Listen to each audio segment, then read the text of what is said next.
These are the days you dream about. Will there be more FA Cup drama today?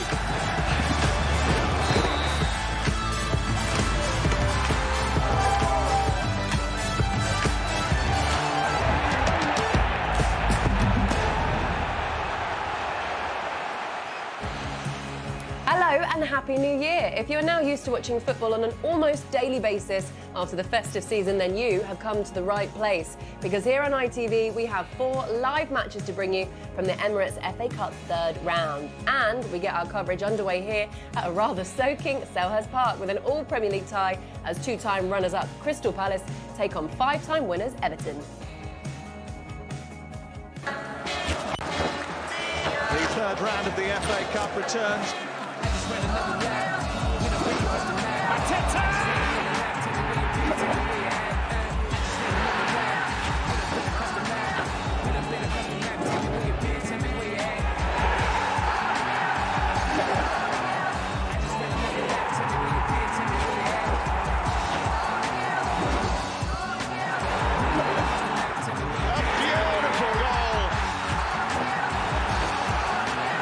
Just what the FA Cup ordered.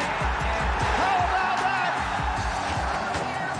That's amazing. It really is amazing.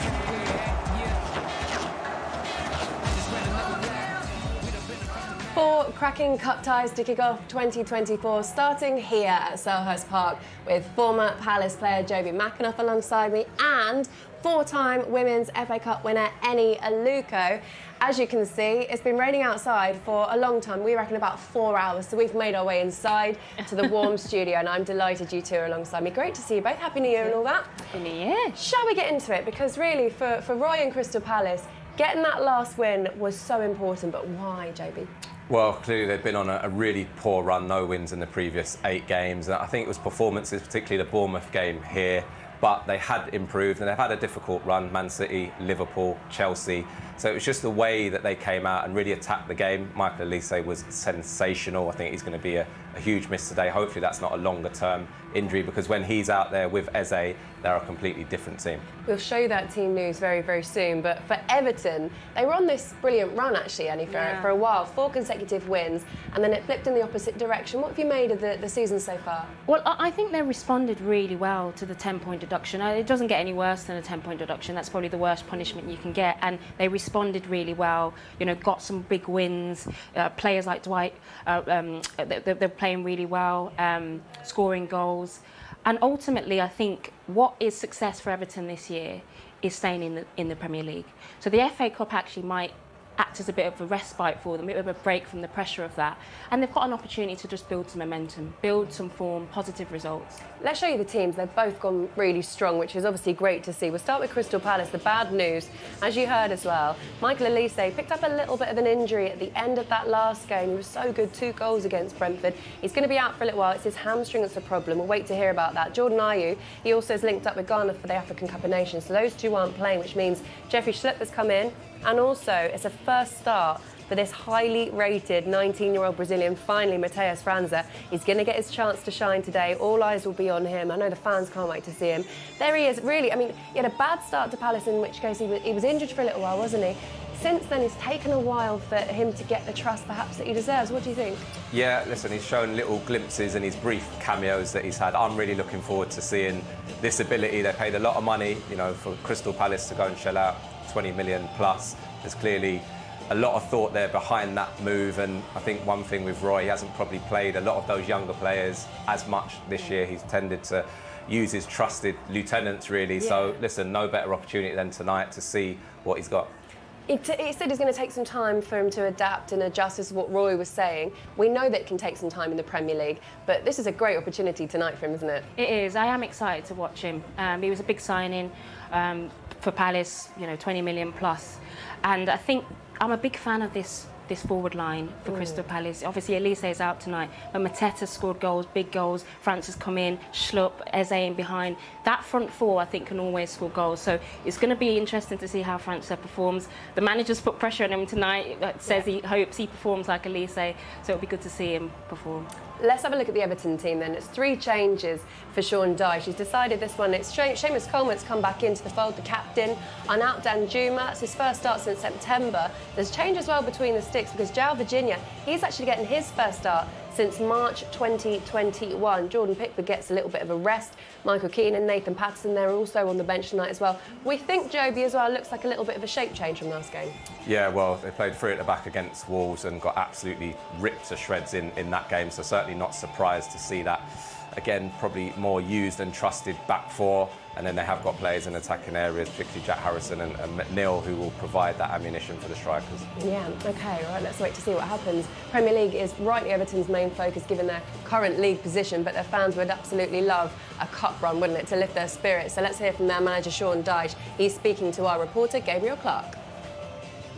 Sean, 4 wins in a row in December, followed by 3 defeats. What's been the challenge for you this week?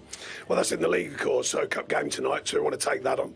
I think we played very well in games. We stepped away from it the last one, a reminder, but we have been stretched, so we're getting bodies back, some for tonight and some moving forwards. Yeah, 3 changes from the game against Wolves. What's the thinking with those? Yeah, just trying to add a bit of freshness, you know. João's training ever so well. John's played endless football. We wanted to just give him a feel of what it is. He's next in line, of course, at the moment. Danjuma comes in, who's been training hard as well. You know, these are changes. We're trying to give it that fresh edge after what was a tough day last game out, and we've used a lot of bodies, and well, the best we can. We've still got more to get fit. And Seamus Coleman back? Yeah, it's good to see Seamus. He's been back around it, as you know. But to get him what hopefully will be a full game will be important to us. You won here a couple of months ago. What elements of the best of Everton over the last couple of months do you need to return to? Hard yards, the shape of the team and the quality of the team. You know, we've had to work very well with the players that we could do over this busy period. This is the end of that busy period. We want to finish on a high note and get a win today. And what factor might conditions be?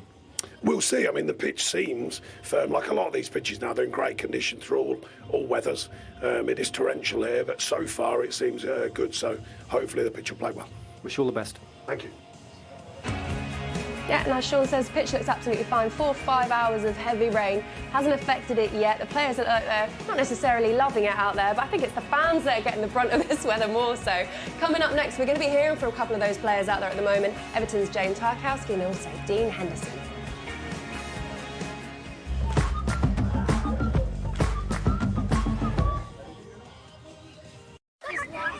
And lava. I don't be last. McDonald's Fun Football sponsors coverage of the Emirates FA Cup on ITV. Billionaire takeovers? It's madness. They can keep their oil money. Our club's got something money can't buy. Have you heard the news? We've been bought by an oil baron. We're rich! Loads of money. Oil money!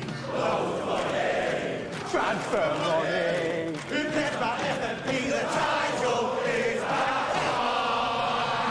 Well, they've changed their tune. And here's one for you. If one leg of your bet builder lets you down, get a free bet. Paddy Power. Congrats. See you on Monday.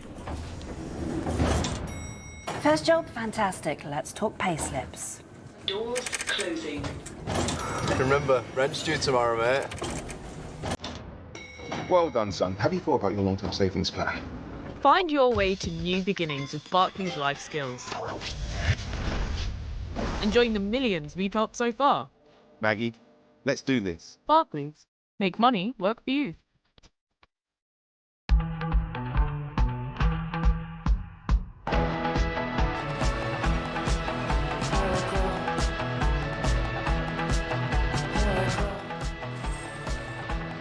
All-inclusive to over 140 destinations. Live happy on a Marella cruise. At All Protected.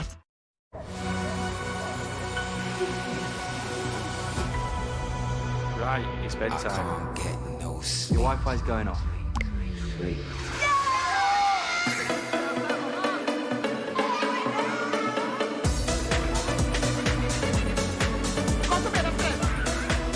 EE Wi-Fi Controls lets you pause the Wi-Fi on your kids' devices, helping them to switch off and drift off. This is new EE. Who said the driving experience can't be reinvented? Fueled by petrol, driven by electric. The feel of electrified driving.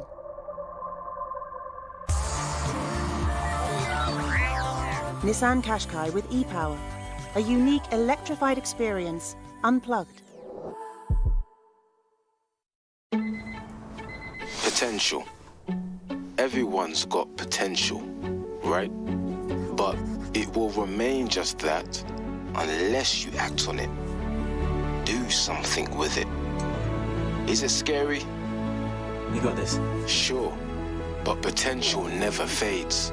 It simply waits for the day you use it. Make that one day today.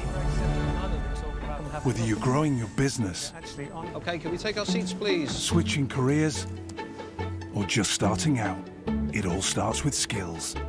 Search Skills for Life. This is where you slept? Yeah, it's a matter of thing. At times that was my home. What happened next for you? Met with Change Please, trained me up to be a barista, helped me get back on my feet. I wouldn't be who I am today if it wasn't for Change Please. What was your health like when you was homeless? It wasn't too good, man. At one point I got tooth infection. Tell me a bit about this bus. It's a partnership between Colgate and Change Please. They offer dental services to people that are homeless. It's a small step that's going to help us all smile again. Years of pain of this English weather. Inhale, exhale, repeat. Work harder, must push further, faster, further, better, stronger. Repeat pain, repeat all things, faster, stronger. For this moment, to score the equalizer, to change everything. Not today, Carlos. With new Sky Bet Acca Freeze, Alex just froze the first leg for the win. End the game your way with new Acca Freeze, now exclusively available with Sky Bet. You excited? McDonald's Fun Football sponsors coverage of the Emirates FA Cup on ITV.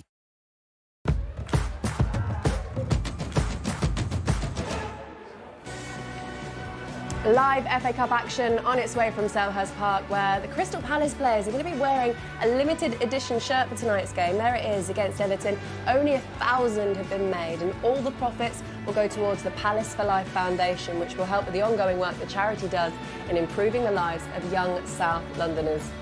OK, let's hear from both camps now. Gabriel Clark has been speaking to Palace keeper Dean Henderson and Everton defender James Tarkowski. James, 4 wins in a row in December, followed by 3 defeats. So what are the basics Everton need to get back to tonight in terms of level of performance?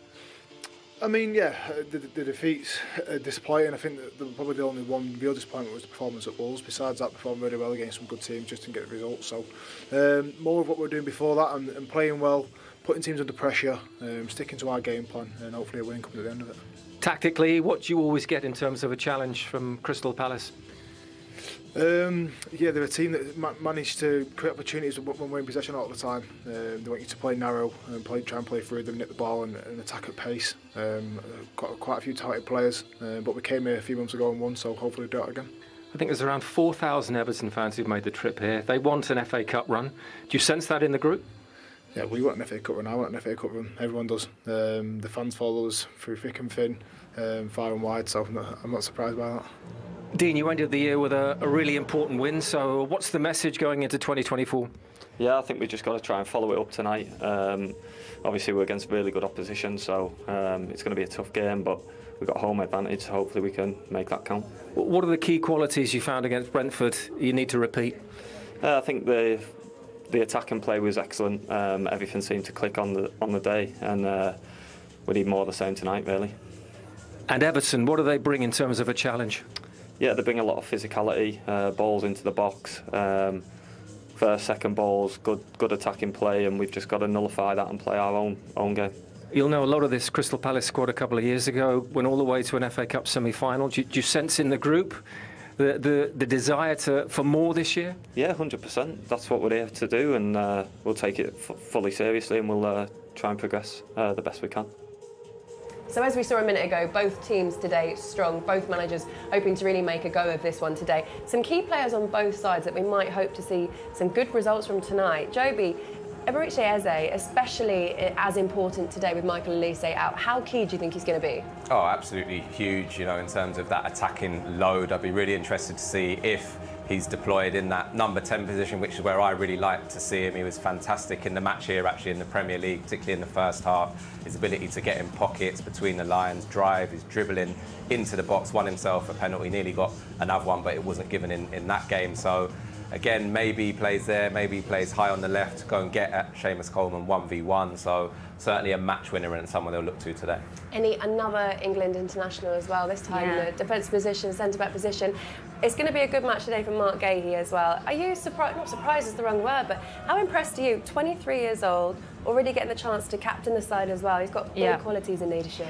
Big qualities, and he's obviously a trusted player from Roy Hodgson. Young player, but this is his third season at Palace, so, you know, he's a trusted player in the team, aggressive, you know, strong leader, a big part of, you know, the defensive qualities that Crystal Palace need, and obviously, as you said, like Eze, is broken into the England team as well, so he'll be looking as well to keep performing well and try and break into that Euro squad come the summer. On the other side, Everton, similar position as well to him there, is I would say also Jared Branthwaite in terms of like those leadership qualities perhaps that he will grow into, but a season-long loan with PSV that seems to have really benefited him. Yeah, and again, we've seen clubs use that loan system, and I think it really helped him. I think he played 37 games on loan there, and, you know, top-level football away from England, different life experience. He's come back and really grown into this position. I think playing alongside Tarkowski is a massive help. Talk about that experience, that leadership, just helping him through games at time, but very much modern-day centre-half, super mobile, as well as his size and physical capabilities and distribution as well. Calvert-Lewin as well, he's starting today. Another potential England for this summer as well when the squad comes out. Last year he was plagued with injury. This season he's starting much more. Is it the goals that need to come now? Absolutely. I think I think a lot of his career has been plagued with injury, and it's about, for me, he's got all the qualities, Laura. He's such a dominant forward. He's leap, you know, strong in the air. I think before he got injured was probably second behind Harry Kane for England. And it is important he just gets his stride back, gets that momentum back, scores goals. He had an unfortunate disallowed goal against Spurs, which was a great finish, which kind of sums up kind of what's happening at the moment for him. But he has all the qualities and he's a strong player for Everton. Yeah, listen, I think as soon as he gets that goal, we know his strikers, the confidence. He's still getting into good areas. Had one or two opportunities in recent games that you would expect him to take, but I'm sure as soon as that first one goes in, we'll see those goals flowing. Loads of England quality on show tonight. It's brilliant, isn't it? OK, guys, the last time these two sides faced each other in the FA Cup, it was 2 seasons ago when Palace booked a place in the semi-final, and that was thanks to a dominant 4-0 home victory against the 5-time winners. Another win tonight would represent just a third Eagles victory in 20 matches against Everton.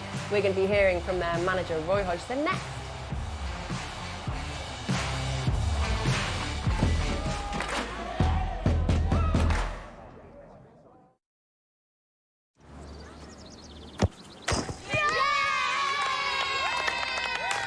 McDonald's Fun Football sponsors coverage of the Emirates FA Cup on ITV.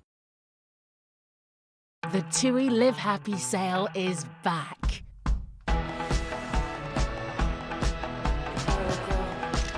Save up to £250 per booking.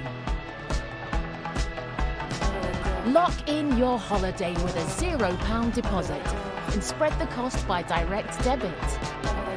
Book now on app, online or in store. TUI Live Happy, financially protected by Atoll.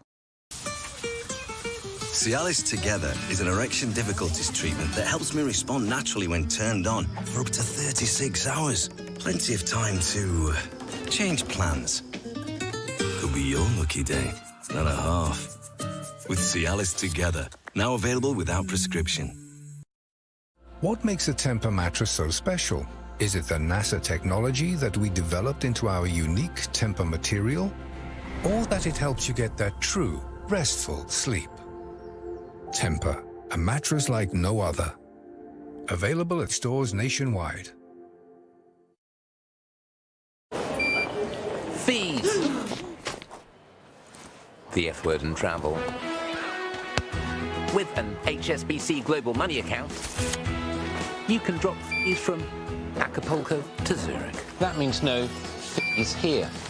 No fees here, And no fees here. No fees. This is your phone. You don't work here. Nice to meet you. Pay no HSBC fees overseas with a global money account.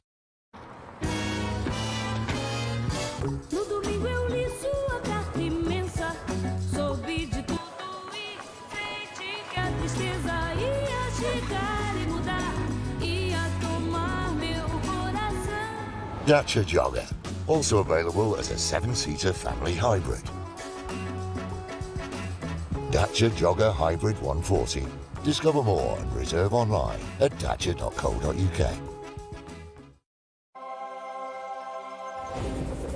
A squeeze of this, sprinkles of that, on a skewer of this. British lamb has all the goodness of that, and is a natural source of this. That, and is a main source of this, which helps reduce that. So enjoy all the goodness of this, with all the goodness of that. British lamb. Enjoy the goodness. Got that? Got this. Great to have you with us today. And as he clips in, clops off, looking relaxed in the warm-up. Here we go. That's a super turn. And a nice little burst of speed. Perfect touch. And he's curled it beautifully. And the smile says it all. Get up to £400 off selected Peloton packages. We're BetMGM, and we know how to put on a show. We're here in the UK to make every game an occasion. We don't just do offers, we do golden offers like this. Sign up to BetMGM, bet £10 and get £40 in free bets. Get ready for the golden era. It's sports betting. BetMGM, it's showtime.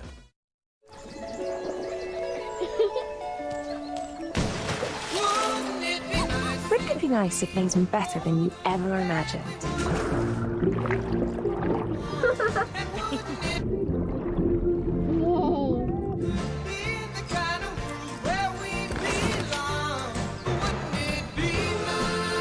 Join Sky Mobile and get 99% network coverage. Imagine that. Sky Mobile. Hello, possible. You guys are cops, you guys are robbers, go. That's it, just coming back in, Jay. McDonald's Fun Football sponsors coverage of the Emirates FA Cup on ITV.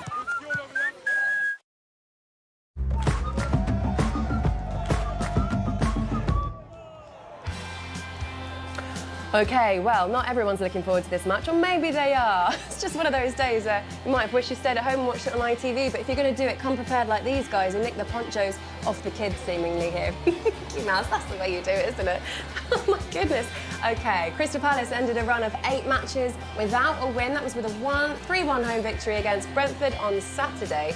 That win's going to definitely ease some of the pressure on Roy Hodgson with his side now 6 points clear of the relegation zone. So let's hear from the manager now. He's been speaking with Gabriel Clark. Roy, you ended the year with a very impressive win over Brentford. What elements of that performance do you hope to repeat tonight? Well, all of them, I suppose. I mean, unfortunately, the person who really was the main protagonist in that win, Michael Elise, we can't use him tonight because of the muscle injury picked up in the game. But it's a great opportunity for Mateusz Franca, who's been with us for a while now and has had a chance to show what he can do.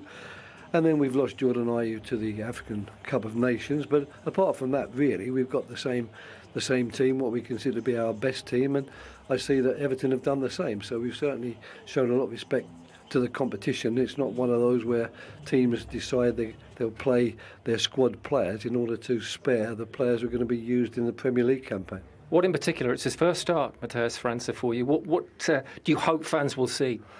Well, they're going to be hoping to see Michael Elise. That's what they give home to see. Another Michael Elise, another Wilf Zaha. You know, someone really who's very good on the ball, someone who's got pace, someone who can dribble and create goal-scoring chances and score goals himself. I think these are things he's got in his locker. That's what enticed Doug Friedman to go to Brazil, follow him, and eventually decide to buy him for the club. So I suppose to some extent it starts for him tonight after quite a long build-up, acclimatising to English football and getting over quite a serious injury when he came.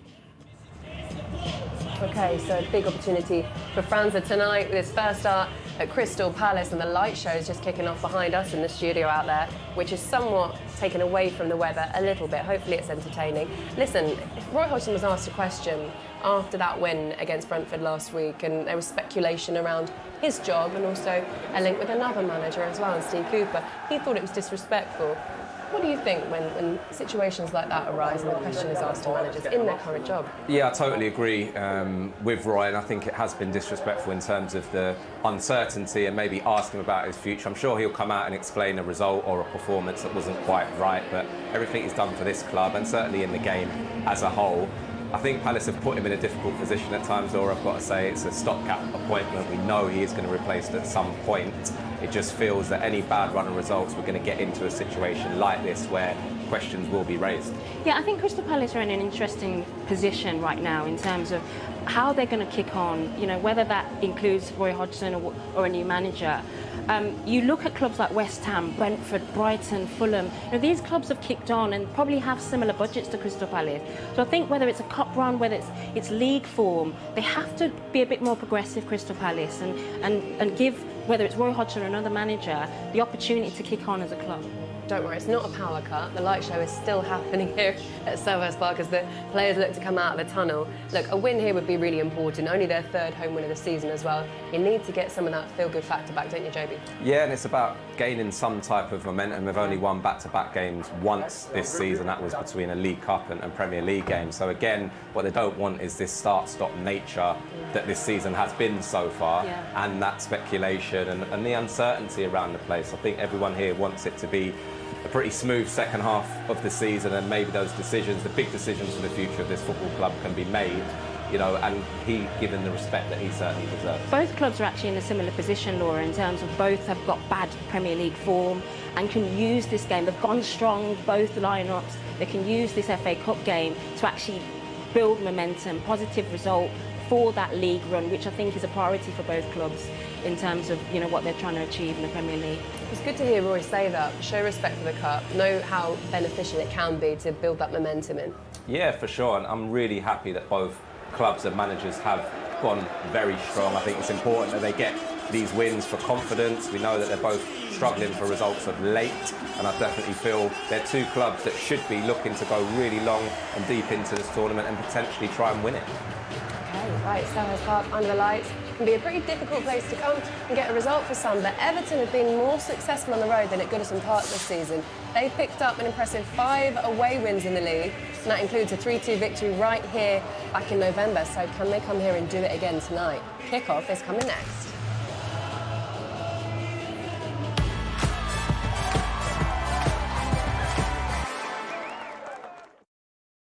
Hi guys, welcome. Have you enjoyed it? McDonald's Fun Football sponsors coverage of the Emirates FA Cup on ITV. All Motorpoint cars are subjected to the most rigorous of checks, come with a warranty and a price match promise. There's no car like a Motorpoint car. You were made to act spontaneously. We were made to help plan accordingly. Atoll protected.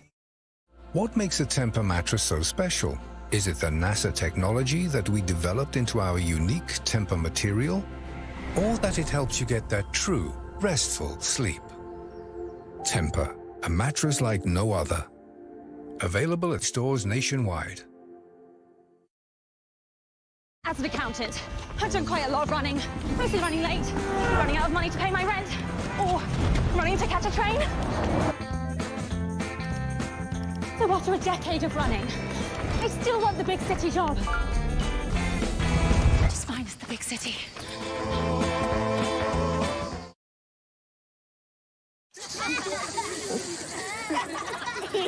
That's it. Big snakes, big snakes. McDonald's Fun Football sponsors coverage of the Emirates FA Cup on ITV.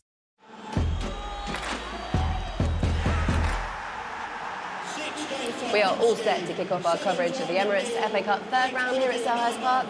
3 more live matches coming your way on ITV as well in the next few days. But first, let's see who comes out on top here in this all-Premier League tie between Crystal Palace and Everton.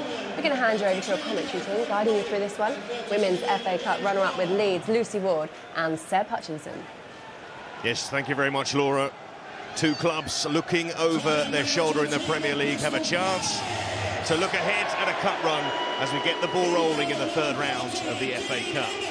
Roy Hodgson gives a first Palace start to Brazilian teenager Matheus França. One of two changes from the win over Brentford. With Michael Elise injured and Jordan Ayew off to the Africa Cup of Nations, Jeffrey Schlupp not called up by Ghana returns to the starting 11. Three changes for Sean Dyche from defeat at Wolves. João Virginia makes his first Everton appearance for nearly 3 years. Captain Seamus Coleman in for Nathan Patterson at right back. Arnaut Danjuma makes his first start since the start of November. The two relatively strong sides named by these two managers. They know with time to go until their next Premier League game, an opportunity to take things seriously at the start of the Cup.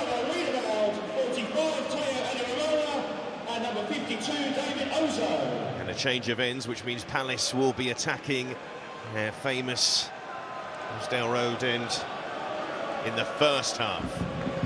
And Sean Dyche, who's already won here once this season. Big evening for João Virginia. Pickford on the bench for this one.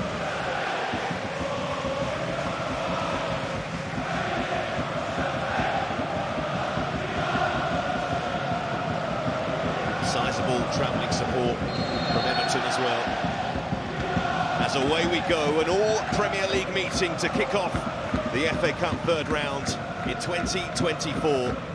And the league, a big distraction, Lucy, but with a gap to the next game, two strong lineups fielded by the managers. Yeah, I think you look at Crystal Palace, they're as strong as they could be given the injuries that they've got. Roy Hodgson wants to keep the momentum going. Recent performances have been good, the last result was good. And I think Sean Dyche tends to go strong in the cups, and he'll want his Everton team to get back on track after the last few games, particularly versus Wolves where they look really jaded. It's perhaps the most significant change for Everton tonight. João Virginia in goal. Tarkowski as Everton return to a back four. The underwhelming performance at Molineux.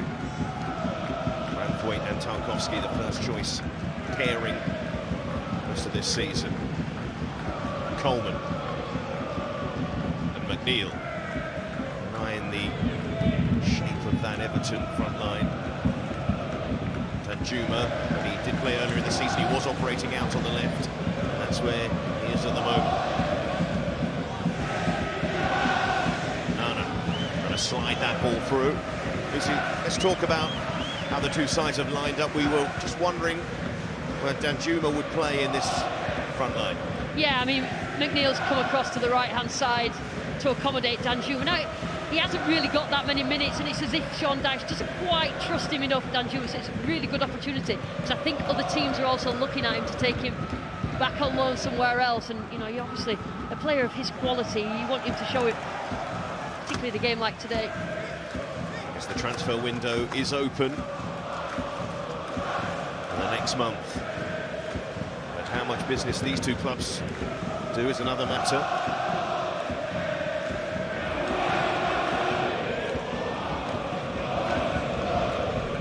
To Schlupp, expected to operate on the left-hand side for Palace, whether it be more within the midfield or right up front, looking to support Mateta.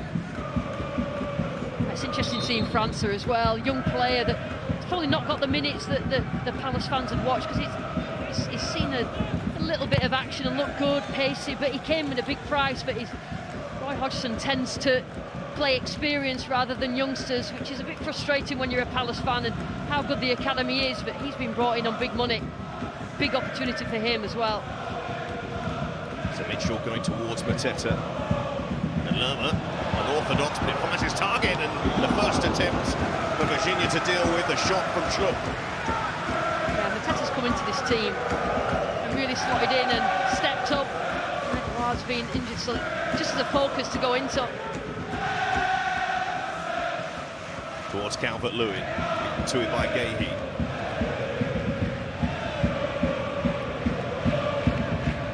Coleman. Tarkowski. Coleman. Calvert-Lewin looking to get behind Gahey. Henderson comes out, has that to run behind. Dean Henderson, getting himself a fixture in this Palace side with Johnston out injured. Yeah, I do think that this is the attack from Palace. Really touch the ball for Virginia, obviously needed, but Henderson has proved over the years that he's a top quality goalkeeper. Had a wobbly start when he came in, but I think he's been solid the last couple of games. Tarkowski beating Mateta to that one. Lerma loses out to his opposite number, Anana.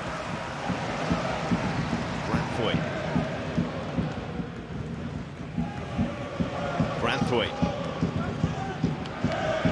It's interesting watching Palace. They just set up 4-1-4-1 out of possession, which is just sat in front of the back four. Danjuma looking to get the better of Klein. It might have done that just behind McNeil. Coleman. Garner. McNeil. First names on the team sheet for Everton this season. McNeil, but from that left-hand side, his form. Another reason why Danjuma hasn't been able to get into the team. Towards Mikalenko. Yeah, for the away side, looking at key players to try and unlock Palace, sort of a mid-block 4-1-4-1, but Jack Harrison's played well the first part of the season, and he's sort of playing just behind Calvert-Lewin, expected to go beyond and come into space just in front of the Palace back four. And looking for that ball to Calvert-Lewin again. Gahey read it quicker. Henderson towards França, the home crowd waiting for him to get on the ball, and he controlled that pretty well under pressure. The pass isn't bad either to get Palace going, is it? Still that little buzz of the crowd there as França had his first contribution of the game. Yeah, Palace have just let Everton have it. No real triggers to press, and probably expected a little bit more of Eze when he got the ball there to perhaps release França, but it's time yet. You know this team will be solid first. Schlupp looks for the first time ball to Mateta. Branthwaite, well position there. Gahey.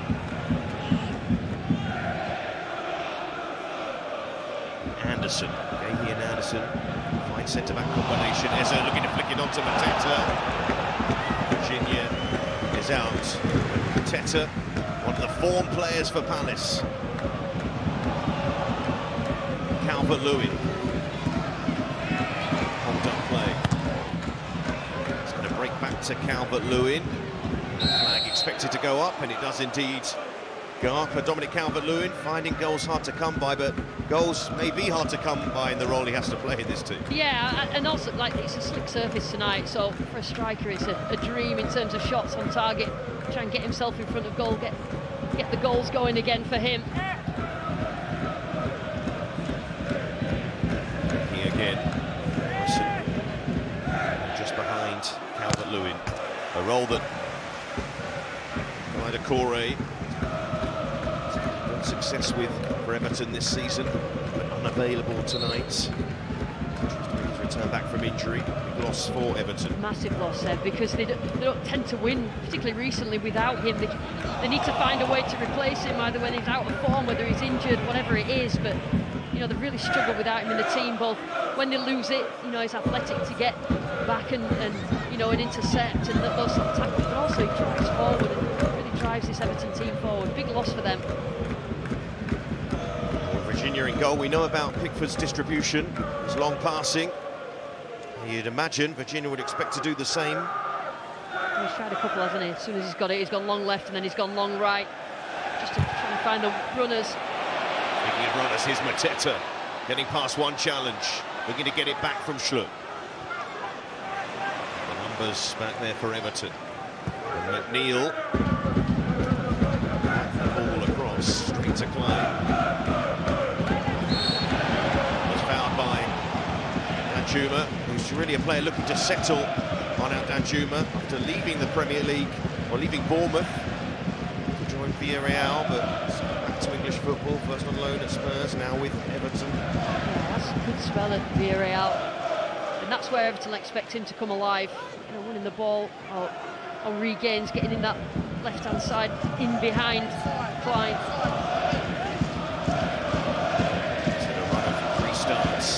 August for Everton. The Premier League start since then did start in the League Cup at the start of November. All starting tonight. Anderson puts it across towards Mitchell. Lerma, the former Bournemouth player.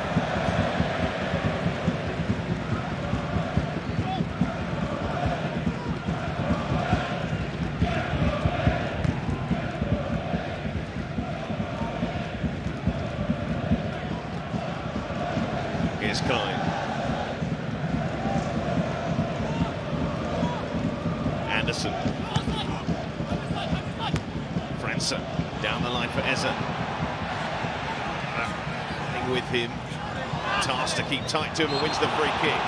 That certainly will be one of Onana's tasks tonight. Yeah, Eze did well, I think, against Everton in central areas, just bursting out from in to out, and Onana really has to concentrate out of possession.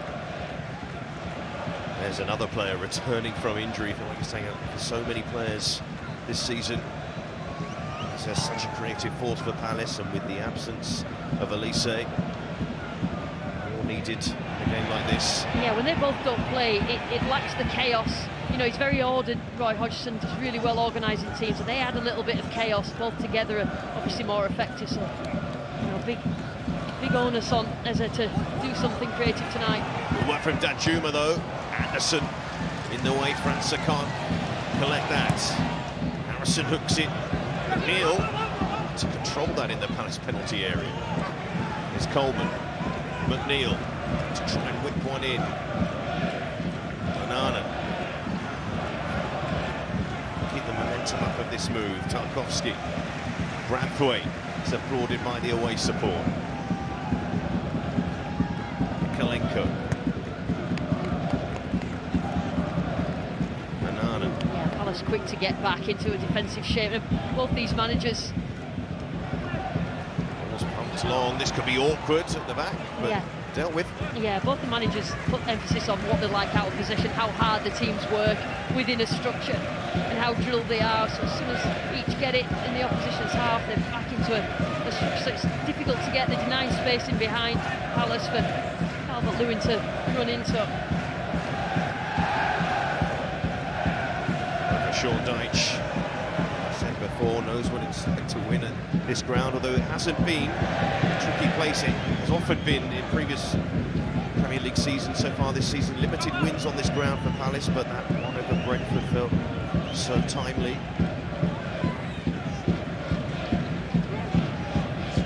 Eze, it's touched to Richards. Ateta. And Lerma. Richards almost getting in his way there, and he makes that point. Frustration for Lerma, but needs to get that ball back. And then does pick up a free kick in the end, but Lerma not happy with Chris Richards there. Yeah, Everton are jumping when Palace plays straight into midfield, and Palace did well to actually get the ball beyond, but just a little bit too physical, I think. Just Onana just making sure he's in the way of Lerma. Here's Eze. Silky balance of his, so difficult to stop, but in the eyes of the referee, a dive. That's what Chris Kavanagh thought. Yellow card for Eze. Yeah, when the whistle went, I thought, I'm not actually sure that that's a foul. I don't actually think Onana did anything. Not to have a free kick anyway. And just jumped down. Onana's holding his arms in the air. Referee close enough to see that and make that decision. Not enough contact. So the first booking of the game received simulation. I mentioned that arch disagreement between Lerma and Richards in the centre. Chris Richards, a centre-back who has played in midfield for Palace in recent month or so. It's just that extra protection. He's probably the USA's best centre-back, and obviously just offers a more defensive outlook in front of the back four. This is promising for Everton. Anderson in the way. Tarkowski. It's that ball long, that's just going to run away in the end. Well, they've obviously been working on that, Everton. That switch diagonal left, whether it's to Danjuma or whether it's a runner from midfield. This time Jimmy Garner beyond. It's not quite worked yet. there's no space at all to get into, and that's obviously the tactics of Palace, denying space in behind, just dropping.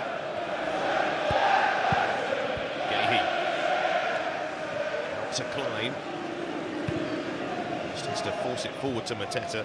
It's easy for Mikalenko. Nana, it's there before Eze. And the layoff from McNeil, not on point. Mitchell. Yes, halfway. Tarkowski. A touch here for Virginia. So a few low spells. Coleman, there's Mitchell. Gahey taking a chance. Yeah, those balls forward, the longer balls, direct balls from Virginia just need to be better because Palace are coping with them. They're winning the aerial duels out. Everton are not really getting anything from them. And Virginia again go long. Does that towards Calvert-Lewin. Comes off McNeil in the end. Fairly even start so far. Yeah, sort of cancelling each other out. Everton trying the longer ball. Maybe if they mix it up a bit, when Palace have dropped, they might get the likes of Harrison on the ball or Garner on the ball in those midfield areas. Deitch, that back three system working well away to Burnley, his former club, not so well away to Wolves. Hodgson. His side win here, last time out. After a long run without a win. A sequence that did include a point at the Etihad. That's loose from Anderson. Danjuma trying to hook it back. He's found some space down that left-hand side so far, Danjuma. Yeah, he's done well actually, Danjuma. Good start, bright start from him. Willing runner, positive. Anderson carried the ball well, but not on that particular occasion.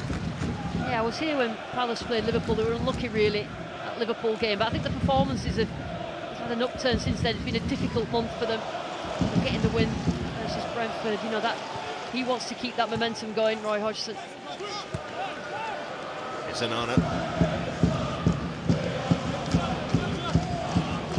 Mikalenko. Juma. Switch on. Pragana looking for Coleman. Excellent ball.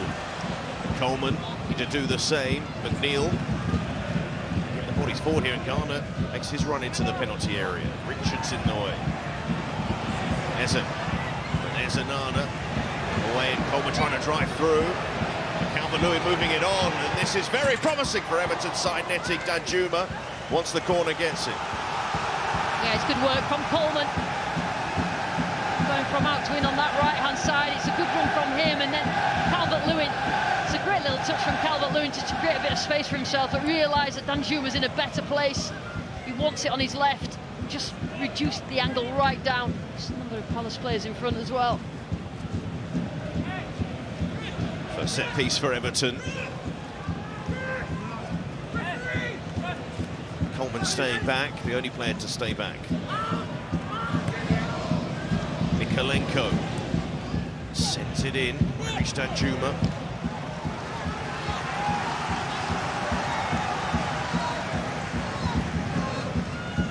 Keep Palace back here. The Toffees. Harrison puts it in. Here away. Onward to Harrison, onto Danjuma. Mitchell complete the tackle. Danjuma. It's a bright moment so far, but that pass is loose. And there's a forward to Mateta, and intercepted by Tarkowski. Mateta can't keep it. Yeah, a couple of good defensive interceptions. One from Richards for Palace, and the next one from Tarkowski. It's the travelling Toffees making that ocean of noise. I think if Everton just got a little bit more support around Calvert-Lewin, probably progress a bit better in that final third. I don't think Jack Harrison is out on the right at the moment, but I think he feels more comfortable wide rather than in those central areas. It's not really natural for him. Brathwaite for that ball, that switch. Short to Mikalenko. Garner again. Anana. Garner Looking for Coleman in loads of space. Mitchell comes across, Coleman gets it wrong in the end. There will be a goal kick in the end, but Seamus Coleman tonight equaling a record for the second most amount of seasons played in an FA Cup for Everton. Neville Southall holds that record of 15 seasons, and this is the 14th FA Cup campaign for Seamus Coleman in an Everton shirt. Such a stalwart. He's got a little bit of space down that right-hand side as well, whether it's McNeil or Harrison who goes inside and creates that space for him. I think if I told Sean Dyche that stat, I don't think he would care, really. Not bothered. He really wouldn't be bothered. Just about winning football matches. Here's McNeil. Harrison to slide it through. Oh, and the save. Danjuma with a shot. Now, great example there, just getting bodies around Harrison's close to Calvert-Lewin, and all of a sudden, Everton have got numbers forward. And this is what Danjuma's all about. Can he get beyond? Because he's got that pace. That first touch probably took him a little bit straighter. Maybe he needs to take it in, but Henderson certainly equal to that. He's getting in some good positions, Danjuma, down that left-hand side. To have more to his right there, Harrison slid it through to Danjuma. McNeil with the corner, it's a dangerous one, and Mateta putting it behind. Just wonder for a split second if he thought about nodding that in at the near post. Yeah, he does really well. I mean, that's what Hodgson expects of the attacking players, that they get back and they're good in both boxes aerially. Front post duties of the striker defensively. Left foot of Dwight McNeil. Again, a tester. Henderson collects. We know how strong Everton are. Set pieces, getting the ball up the pitch, get bodies up the pitch, get set pieces, and he made a good decision. Collected it in the end. He's a good character, Henderson, and really let much phase him. Here's Gahey. It has been Everton applying the pressure on the Palace goal. Schlum. Mateta on the shoulder of Tarkowski. Yeah, they've tended to be better in away games, particularly the first part of the season. Everton, they struggled at home, a little bit more clinical away, but they're having more of the ball than they usually do tonight. They just need to use it a little bit better. Gahey, Harrison on his shoulder, Mitchell into Schlum, tight. Marking there from Everton. Coleman towards Banana. Tarkowski. Goes long to Calvert-Lewin. He's been running that channel quite frequently in this first half, but offside there. Again, that's the ball. It's not quite happened. Just ventured, didn't he? A little bit too far.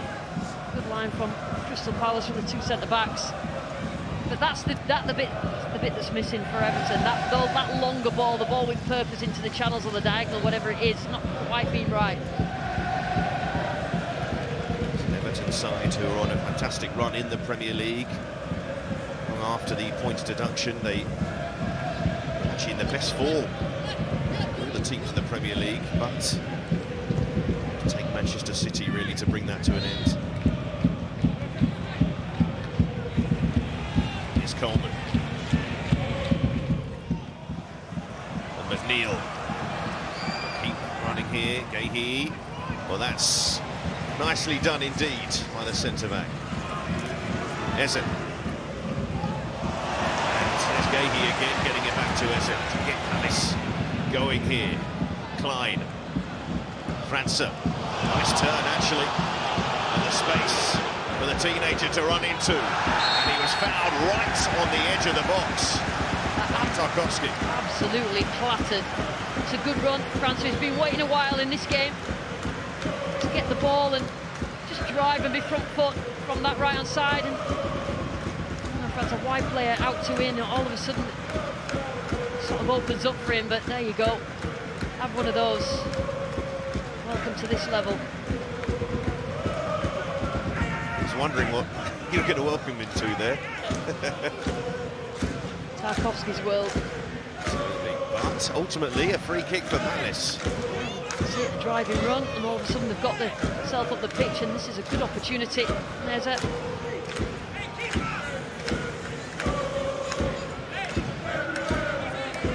Safe in this sort of position, so close. It's about accuracy, the little flick, the little dink, they might say.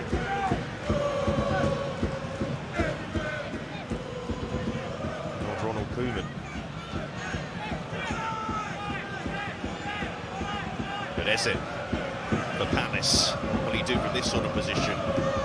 Very good position indeed for the home side. Sizing this one up, there's it, there he goes, and over it goes. Right smile. Yeah, he went for power, didn't he? Let's see what Roy thinks of it. There you go. No, you're not going to get it up and down, just up. Oh, we saw Roy Hodgson in the interview with Gabriel before the match. He spoke about Michael Elise a lot, of course, how big a miss he will be for them. How long for? We don't know just yet. He wouldn't answer that question in his press conference. But he did say that the crowd will expect França to show that sort of talent himself. Absolutely, and it's an opportunity, a platform for França. He's not had that many minutes. Can he show what he's all about? He's positive, front foot, we've seen that already. Just need to get the ball to him more. It's been Everton with more of the ball so far. Moving it well, Mikalenko sends it towards McNeil. Often targeted McNeil with those balls in. It's heading it back to Klein. It's Juma. Determined. Direct. A decent run to win a corner. Yeah, good play again. Positive. Danjuma. He glides across this pitch with the ball at his feet. And he's obviously been told by Dye, as soon as you get it, you've got to be positive. Can you get beyond and get the ball into the box? Make trouble. Henderson again with this corner. Garner with the in-swinger. Played to near post. It wasn't the best corner, but it found its way through to the post. França try and run away with it for Palace, and he does pick up the free kick in the end. Garner disagrees. What about that corner for Garner? Almost worked out, actually. Nearly took absolutely everybody by surprise. Nobody got a touch on it, and it just swung in, didn't it, past everybody. Get the ball on target from a corner. I think it might have had a little touch. Is it França who had a touch as the ball came in? Oh, Henderson did so well. Great reactions from the keeper. Yes, that would have caught the goalkeeper by surprise, no doubt about it. You're about to say that's not the best corner in the world. Oh, goal. But Henderson made sure. And it remains 0-0. Coleman, awkward for him, but it's by Virginia. Sure, Dyche will be pleased with the threat that his side has posed so far, but one of their recent defeats at Tottenham created a lot in that particular match as well, but pick up a result. Here's Eze.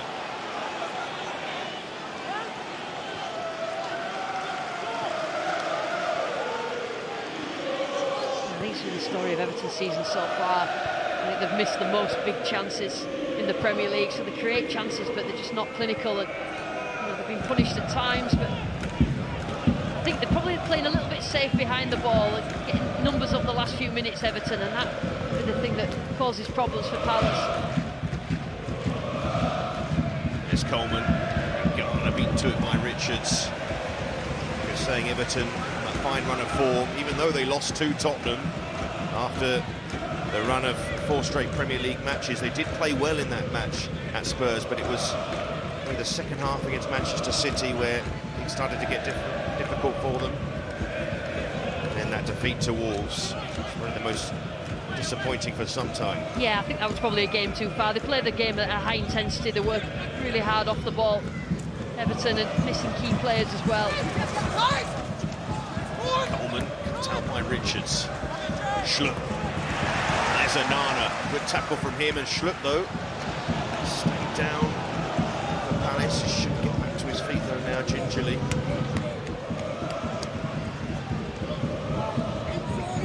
Richards. This is the test for Chris Richards at the base of that midfield. On the ball, do the defensive work. It's Lerma. Mitchell. Lerma. Look out towards França. What can he do here with 4 in the penalty area? Can't get round Mikalenko. Yeah, Palace need those great players on the ball, as or França, because otherwise they just look a little bit functional going forward, and it's easy for Everton, the way that they're set up, to defend against that. Problems that França caused as soon as he drove at players, that's exactly what Hodgson wants. Roy's not still thinking of that free kick from Eze. A bit more from his side, though, in an attacking sense.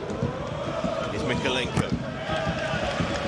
I certainly think Everton will be the happiest so far, bar not scoring. Absolutely, and they tend to try and start on the front foot, try and get a lead and keep hold of it, but not quite managed to do that. But I think he will be happy with his team's reaction, I think, to the Wolves game. Especially with making that change in goal, Palace would have wanted to test Virginia a lot more in the opening half an hour. Yeah, they've not really tested Everton, and they haven't had the runners beyond. Everything's been in front of Everton, and their back four will easily deal with that. Mateta. To be the platform really for Palace when he holds that ball up. He's proved such a handful, actually. Hopefully Mateta.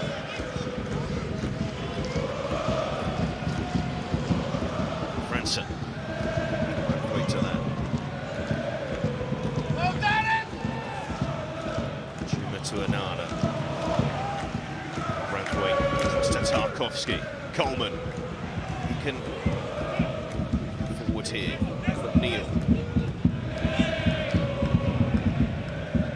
Banana.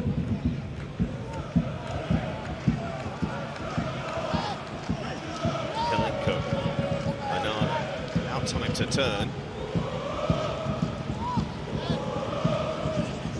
Much pressure on the ball from this at the moment. Yeah, just in mid-block, just waiting, tempting to force Everton wide, squash those central areas.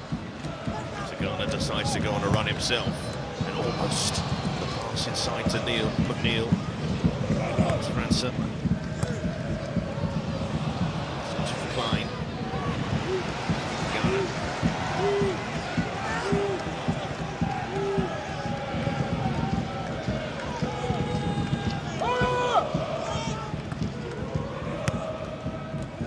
Juma. To Garner again. It's an area where, with the injuries at the moment, Everton are slightly light. Midfield area. Trezeguet not injured at the moment. Do have Gomez on the bench. Coleman. Harrison. Trapped by Gahey there.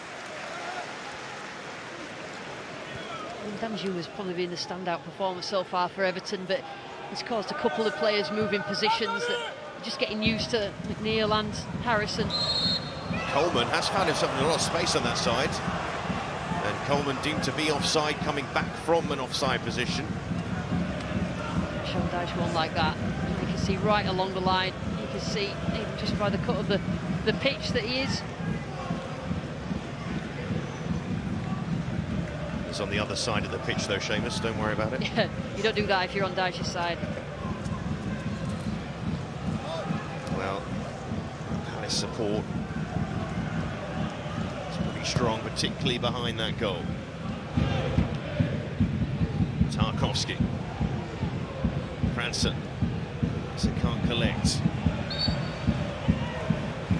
So far, it's pretty underwhelming for Eze so far, with the yellow card, the dive, the free kick that went over, hasn't been able to carry the ball too much. Calvert-Lewin. It's Richard. Oh, and Lerma was caught there by Anana. I don't think the referee saw it. Mateta, though, driving forward. Needs some support here, the striker. Ends up winning a corner, but at least Palace are in that Everton defensive third. Yeah, Mateta just driving his team up the pitch. He beat Tarkowski pace, but Branthwaite is such a composed. He can mark space really well, just coming in to cover his centre-back partner. Then a little bit of a foul, I think, there. I don't think the referee's done anything. First corner of the match for Palace. Let's have a shot. Target, really. As they place it in towards the back post. Mitchell tees it up for França. Just caught in two minds there. Anderson. Klein. He thought about staying forward. The ball goes out to Eze. Touch was brilliant.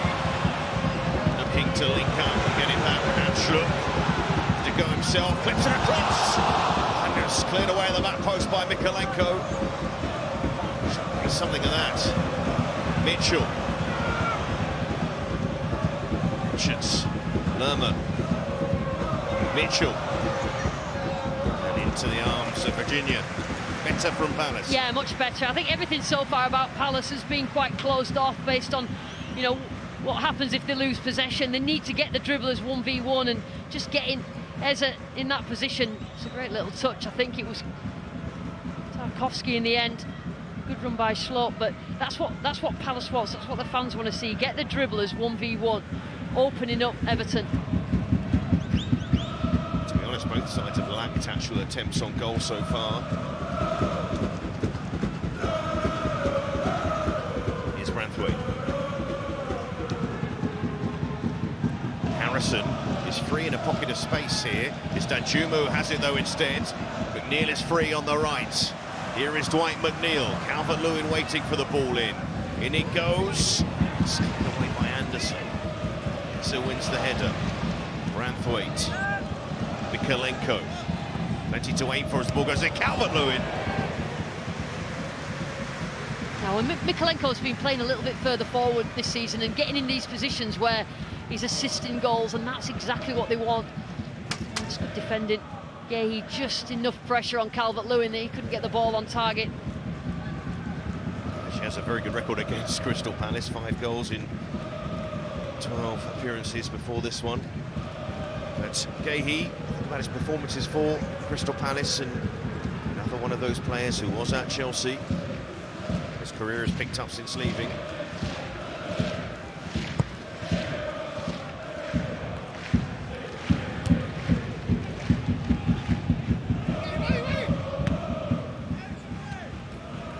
Watching on the assistant Gareth Southgate's Steve Holland with England. A few to look at tonight, particularly defensively. Yeah, we know Gay, he just doesn't look flustered. He deals very well, positionally very good. He plays on the left side of the centre-back pairing.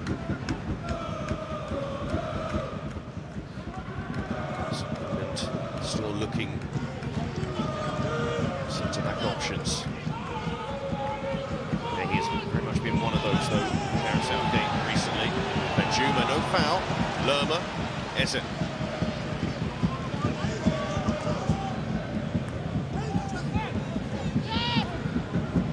There's a value of Richards there. Just wins the ball back. Those individual duels he's very good at physically. Now, the Flagstaff down here won't quite run for Calvert-Lewin. He's sort of been threatening that in the first half. Here's Klein.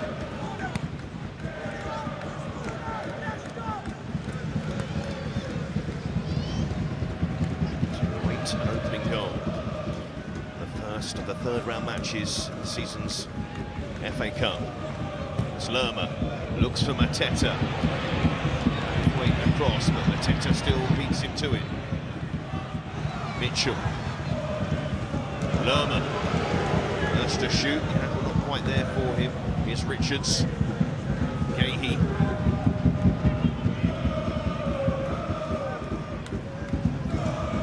He once more. Trying to cut off those passing angles, but here's Mitchell. He slides it in, Mateta, who leaves it. It's a good move, this. Laid off, the shot fired over by Lerma.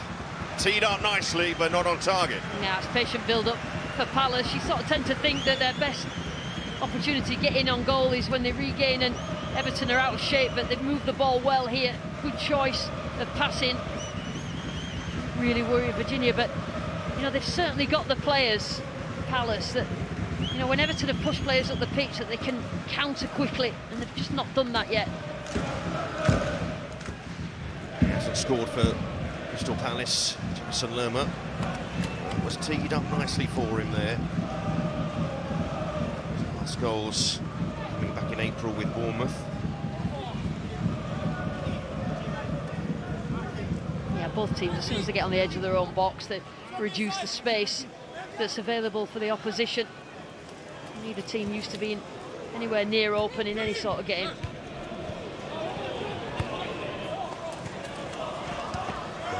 Lacking attempts on target though so far. Probably as tight as you'd have expected it to be in terms of the way that both the teams play.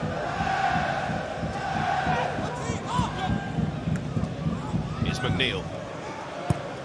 Looks for the ball in. Danjuma made that run. Ghana's shot.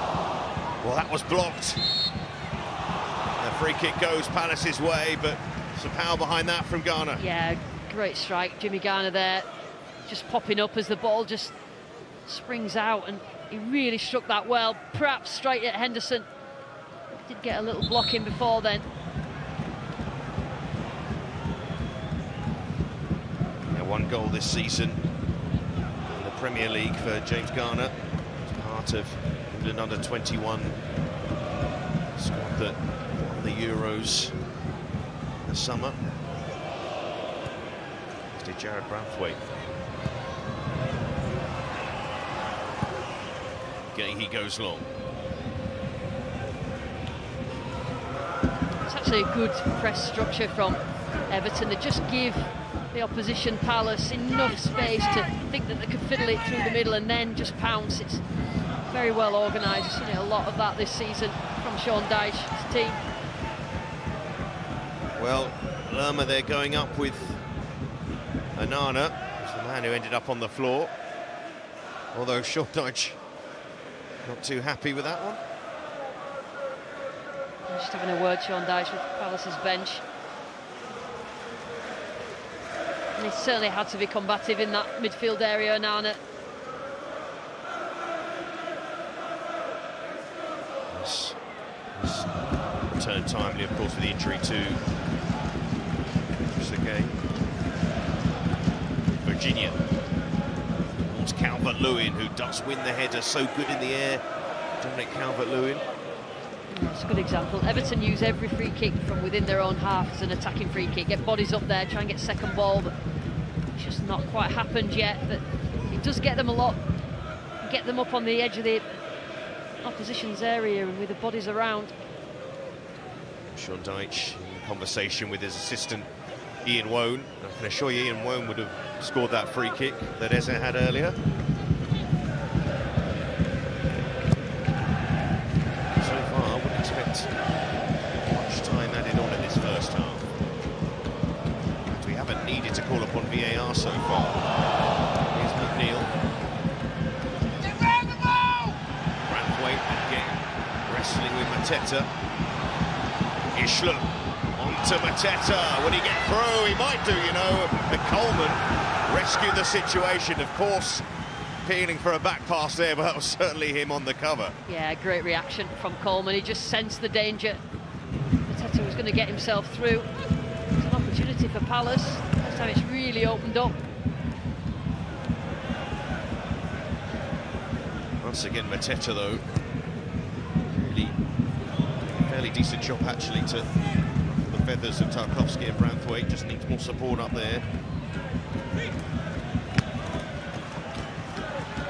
Yeah, Mateta sort of stepped into Edouard's shoes while he's been injured and done really well. Just put himself about, but Coleman, that's really good defending. He had to get that absolutely perfect, but he knew and he sensed that danger. Now França, challenged by Garner, but was onto the ball. He clips it forward to Mateta.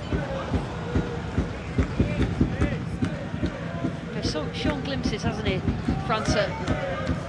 You know that Hodgson expects all his players to work really hard out of possession, but then come alive when they do win it. He doesn't have that much space to work into, though. Danjuma in towards Calvert-Lewin, but couldn't hold on to it there, Everton. And then França fouled.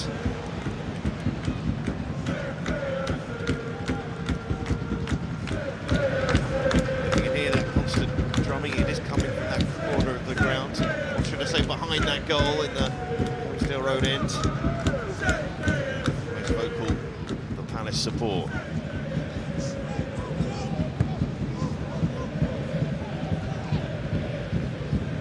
Most audible, I should say. Here's Lerma. Gahey. Gahey trying to slide that through to Schlupp. And that was looked for Tarkowski, rescued by Ghana. Neither of the team have used the ball well when they've won the ball back, and the opposition are out of shape, and I just think that that's the way in for both of them, because they're so well structured defensively. Ghana on the ball, but he only passes it to Mitchell. Sides have had moments like that. Well, we're only going to get a minute to be added on here. I guess that's mostly the yellow card for Eze. Here's Mateta. 1 more minute to play in this first half. França sought the gap, moves into it, went for the shot, ambitious. Here's Klein. Down the line, França, can he pick somebody out in the middle? Very close to doing so, right at the end of the half. Yeah, that's better from França. Just ran down a blind alley just before that, but that means it's opened up for him. Just needed one of his teammates to throw themselves at it. Coming at a speed, though. Here's Eze. Schlupp. He once more. The last attack. Here if Palace can make it one. Mitchell. Schlupp. And the flag goes up. And that might do it for this first half, which Everton seem to be having the better of things early on, but Palace finishing relatively stronger, but a first half in which maybe Sean Dyche might be marginally more the happier, but both sides will be frustrated with their inability to really create big chances in this first half. We await the first goal of the FA Cup third round, because at half-time at Selhurst Park it's Crystal Palace 0, Everton 0.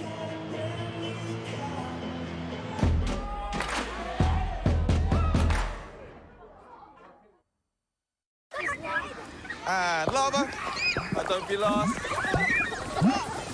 McDonald's Fun Football sponsors coverage of the Emirates FA Cup on ITV.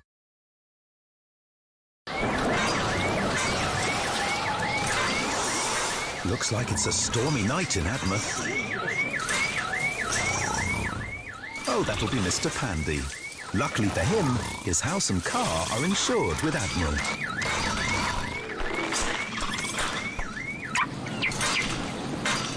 No wonder he sleeps well at night. With Admiral Multicover, the more you protect, the more you save. Who said electricity can't excite us anymore? Who said tradition belongs in the past? Who said all electric can't handle tough conditions? Who said progress can't progress further? The multi-award-winning Nissan Ariya, 100% electric with e-Force all-wheel drive. How can you support the future of cancer research? Gifts in Wills fund 1/3 of our work, which has helped double cancer survival in the UK. But 1 in 2 people will get cancer in their lifetime. By joining those who have pledged a gift in their will, you'll help us find new ways to outsmart cancer and create a future that protects the people you love. Together, we are beating cancer. Find out more at cruk.org/giftsinwills. Honestly, mate, before I met her, my life was a total blur. Our opticians own their stores, so your care is their business, which can make them rather popular. You can do this.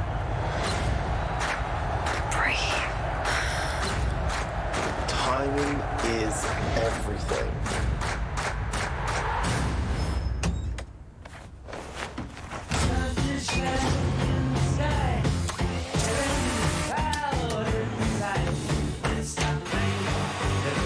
Perform better on Sundays. Get half-price electricity, 11 a.m. till 4 p.m. with Peak Save from British Gas. This is where you slept? Yeah, it's a matter of thing. At times that was my home. What happened next for you? Met with Change Please, trained me up to be a barista, helped me get back on my feet.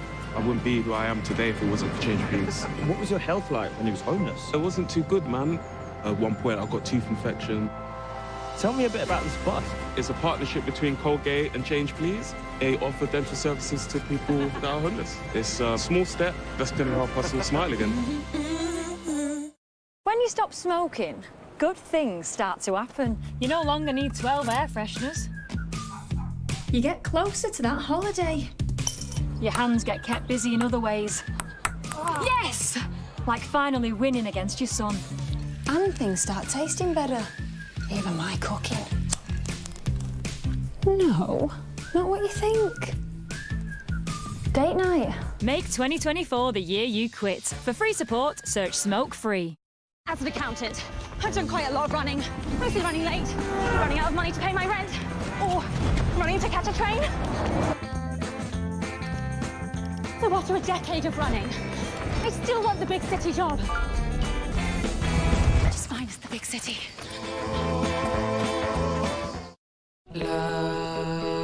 La lune est libre, je crois, qui rayonne au-dessus, rayonne au-dessus des toits. La lune est libre, bien plus libre qu'on ne le croit. Elle fluctue de ça et là. Book in the Hotels.com app to find your perfect somewhere. You excited? McDonald's Fun Football sponsors coverage of the Emirates FA Cup on ITV.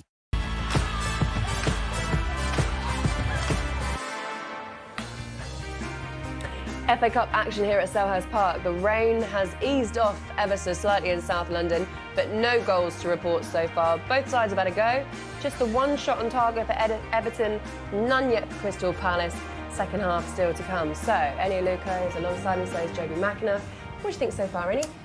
Quite evenly matched, certainly in terms of possession, both sides even. I think Everton started the better. Palace were playing a little bit like the away side, quite restricted, and then have started to warm up towards the end. You know, France, I think, has done well. Eze is starting to warm up. Mateta, you know, that chemistry that I think we're used to seeing between the Palace front four is starting to warm up, but evenly matched so far. Joby, there was a little bit of rotation for Sean Dyche, and Dan Juma was one of those changes, and he's made his mark, hasn't he, so far? Yeah, I think he's been certainly the biggest source from an attacking point of view on that left-hand side. And when you're bringing players in, you want them to come and try and have an impact on the game, actually work the ball into a really nice area once it gets cleared. Here, managed to keep the ball alive, Onana put in under pressure, and then Calvert-Lewin does fantastically well here. Just that little touch. For me, he's got to take this first time, though. The minute he takes that touch and drags it to the side, you can see the Crystal Palace defenders just coming over and getting bodies in the way. Just there, get your shot across. We've spoken about the conditions. It's wet. You know, test the goalkeeper. This one's another really good example of his pace, the acceleration. Again, in a good little position, out of possession. Then he goes. Can't stay with him. Again, good touch. Does really well, and I've got to say that's a fantastic save from Dean Henderson. He's falling backwards, but I think he does everything right in this instant, and it's a good save. Palace almost got themselves into a little bit more trouble. I want to show you this, and Dean Henderson once again to the rescue, Eni. Yeah, great save there from Danjuma's chance, and this is a little bit more unorthodox save, but a good save nevertheless. I think Everton have to do a little bit better from set pieces. You know, they're very strong in the Premier League from set pieces. You see here, just reacts well with his feet, unorthodox, saves it. It's definitely not over the line. no question of that. But as I said, I think Everton is a big strength of their set pieces. You expect them to test Palace a little bit more in the second half. Palace came into it as well, and they had their chances, didn't they, Joby? Yeah, they did, and I think they had their chances when they moved the ball a little bit quicker, particularly in that final third. Just inject a little bit of pace. I love this from Eze again, just getting himself in the box, playing, following, creates a little bit of space, and Schlupp does really well just to dink a ball over, but Mykolenko sees it, actually difficult clearance underneath the crossbar, but he gets a touch that he needs to get it away. But again, just in and around that final third, Mateta, I think, has been a real handful. You know, he's occupied the centre-halves, allowed situations like this to go and play in and build off. Eze linking up there, and Lerma, you see on the next angle, just can't quite control it. But again, the minute they decide to just punch it in with a bit of pace, they do get their rewards and should be hitting the target there. And this young man, França, who I've really enjoyed watching this occasion, getting down the sides of the centre-halves, drills a ball across the box, had a couple of dribbles in the half. They've got to try and get him the ball more. And up until the last few minutes, he had the least touches from Crystal Palace's players. I just feel he's the one that is looking likely to unlock the door. Yeah, he's looked lively, and we said it before the game, we're excited to see him. We've not seen a lot of him at Palace, but he's looked really lively. And I think against these Everton back four, Mykolenko in particular, they do really well to double up against wingers. So you've got to be creative, you've got to try and get inside, be bright, be imaginative, and I think he's done that so far for Palace. Okay, guys, second half is coming up very, very soon. Stay with us. But just before that, here's your chance to win tickets to the FA Cup final and plenty of spending money in our all-new competition. Here's your chance to witness history being made with 4 hospitality tickets to the Emirates FA Cup final on Saturday the 25th of May. Watch the trophy lift from the comfort of Club Wembley with some of the best seats in the house. Plus, this year it's bigger than ever with £60,000 in tax-free cash. To enter, simply text GOAL to 82223 to get 1 entry for £2 plus your standard network rate message. Or text 5 to 82223 to get 5 entries for £5 plus your standard network rate message. Go to the website, entries cost £2. Or post your name and number to Cup 01, PO Box 7558, Derby DE1 0NQ. Entrance must be 18 or over. Paid entries close at 10 AM Monday the 22nd of April. Entrance must be contactable on the 26th of April and for 2 working days after. Good luck.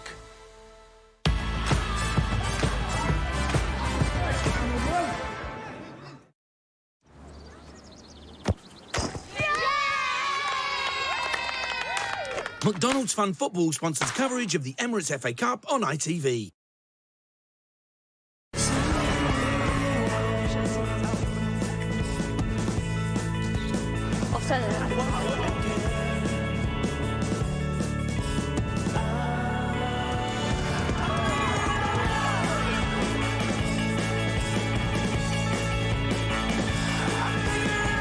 Growing up with phones isn't easy.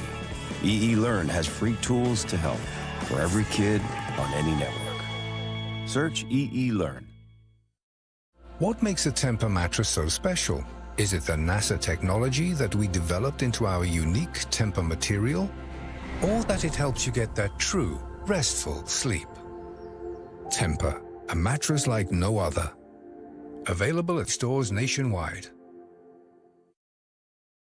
Can a Lenore bed get any fresher? No way. Let's find out. They're trying the Lenore Dream Team. Blimey, this is twice as fresh. Way more. The Lenore Dream Team with 10 times the freshness ingredients. Lenore conditioner plus Lenore scent boosters gives an off-the-scale freshness. Gotta try this out. OMG. Can I keep them? The Lenore Dream Team, 10 times the freshness ingredients. Still here. Never leaving. My new bloke's all ears. He gets listening's important. Our audiologists own their stores, so your care is their business, which can make them rather popular. Can the Jones family please buy new school uniforms and pay phone bills, plus gym memberships, your cat's birthday, haircut, more school uniforms, yoga classes, the shed door is wonky. Find your way to new adventures with Barclays Savings Bonds.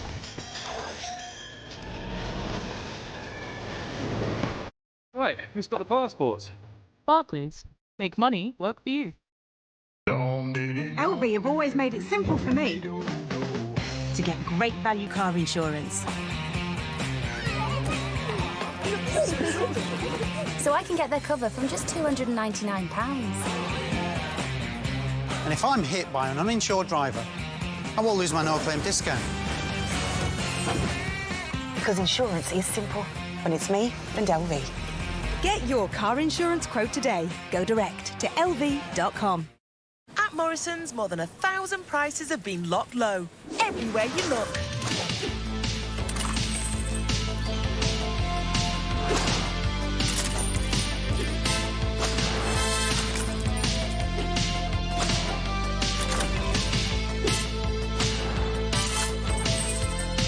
With prices locked low, you can save every time you shop.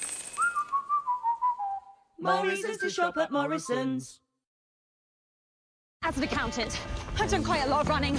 Mostly running late, running out of money to pay my rent, or running to catch a train.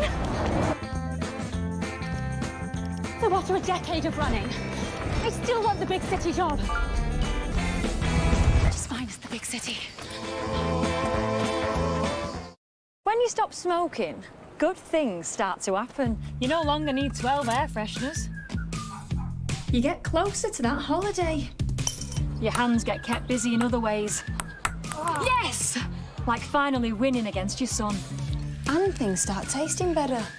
Even my cooking. No, not what you think. Date night. Make 2024 the year you quit. For free support, search Smoke Free.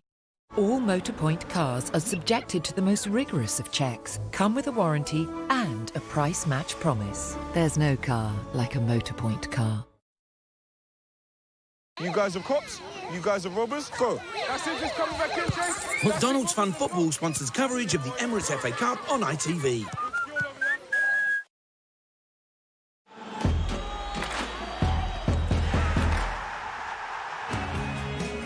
A quick reminder of the FA Cup ties that we have coming up over the next few days live on ITV1. Tomorrow night, Vincent Kompany's Burnley take on Tottenham in another all-Premier League matchup, and that is from 7:30 p.m.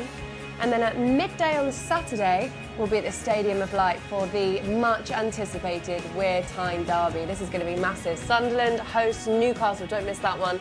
And then on Monday night, Manchester United make the short trip to League One side Wigan Athletic. Now, our coverage gets underway at 7:30, and we'll also have the fourth round draw before kick-off on that one. OK, meanwhile, here, Palace, Everton, 0-0 so far in this FA Cup third round fixture. Just the one shot on target from Everton. Palace, with a lot of flair on the pitch. Age-old story. Do you expect a little bit more, Joby? Yeah, I think particularly when you're looking at a goalkeeper in Virginia that hasn't played a lot of football, I certainly want to see him tested, not even just with shots, but whipping balls across into those areas and see how he deals with it, but certainly a bit more from an attacking threat from Crystal Palace in the second half. OK, second half coming right up now. Let's hand you back to your commentary team, Lucy Ward and Steph Hutchinson. Well, the two managers, two very experienced managers. Of course, Roy Hodgson, significantly more experienced than Sean Dyche, and Sean Dyche did point that out in his press conference. But two managers haven't made a change at half-time. No changes from either side. This second half, as we await a goal.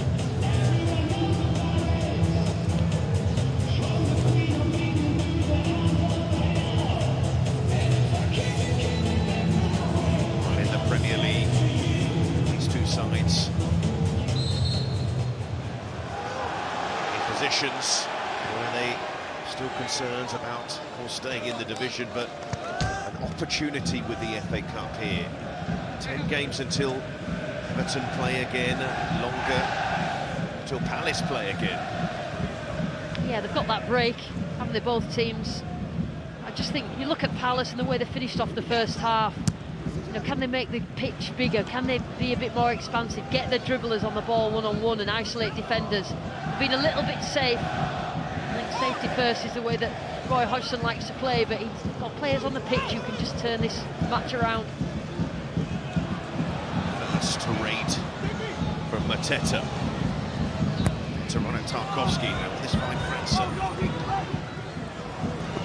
He's keeping it play. Some lively moments in that first half. 19-year-old keeping it forward towards Eze. And of course the big shoes to fill of Michael Elise, who is nominated for Premier League Player of the Month for December. Just himself unavailable, but you also feel that Palace are just giving him as much rest as possible into the return to Premier League action. It's so important to them. The combination of Elise and Eze, so important to Palace in terms of the creativity, producing goals, and they struggled without them. Gahey looking for França again.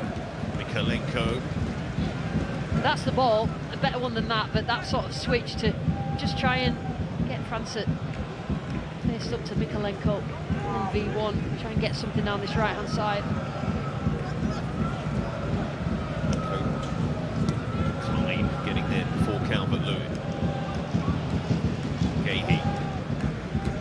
Said in the first half, one of those interesting sideshows. Gahey and Braithwaite side of their centre-back pairing with the assistant manager Steve Holland watching this one. Here's Lerma. And Everton in the first half, they made good decisions, whether they built or whether they raided, whether they got up quick or whether they built in the play. They just need to have that cutting edge in front of goal.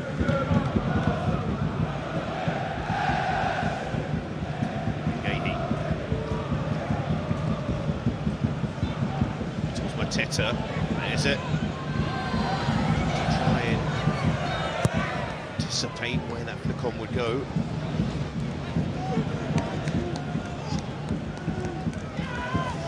Lerma can't keep it in. Mitchell. Well, they know they only didn't have a single shot on target against Wolves. Everton just one in the first half here. Certainly a better performance in this particular match, but still no goal. Yeah, they look more comfortable with a back four. A couple of players that still look a little bit jaded because they've been involved all the way through. A centre-back pairing, but they know that if they're going to win anything, these two teams, then this is the route, a hard route, but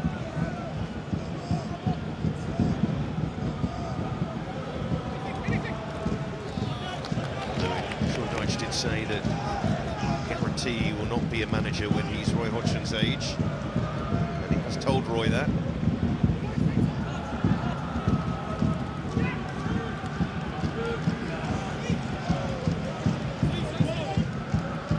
Mitchell, at the moment, gets stuck over there on that touchline. Yeah, a little bit of a lull. Thought they would come out and have a higher intensity, these two teams. Here's Harrison. Ball across my break for Everton, nicely done, Juma. Mikolenko. Garner. And that's watched wide by Henderson. I think from an Everton point of view, Danjuma looks like the one that looks bright, wanting to get on the ball, particularly in the first half. Can he continue that in the second? A couple of times now, Jimmy Garner's got himself in front of goal. Not quite there.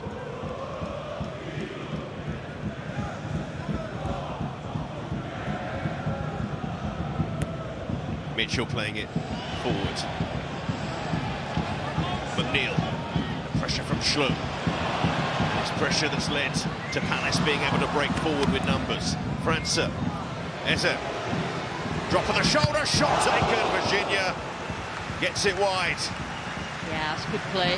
Palace, he's just got something unpredictable about him, hasn't he? Eze managed to get away from Onana. Onana did really well against him first half, just that little touch to create space. Good save, Virginia, as well. Eze to take this corner for Palace. Virginia tested there. They look to test it more here, the home side, if they can. And Eze right in front of the Everton fans there. Eze with the corner, not a bad one, and Virginia watching the header from Lerma and claims it. Yeah, just probably far enough out. Virginia to keep an eye on it. Virginia sending that ball forward. Just reaching Harrison.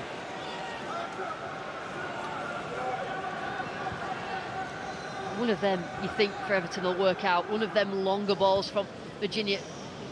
Just had a little bit too much on them. França.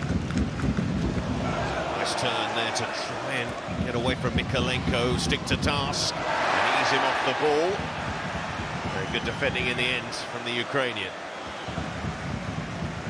And that's the thing about France. He's prepared to take risks, he's prepared to take players on. And he looks a little bit hardy as well. It's quite up for the physical challenge.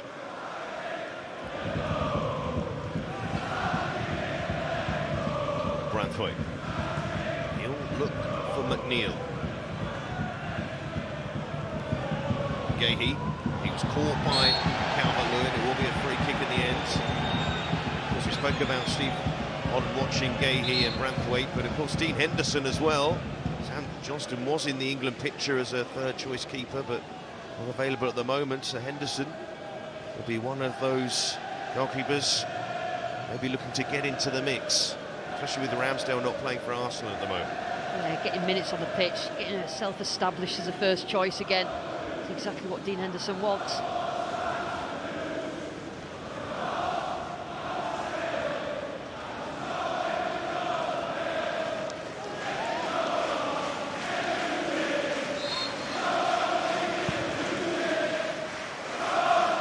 Played out towards Franson. Mikalenko in front of that very vocal travelling support. Recorded his defending just moments ago.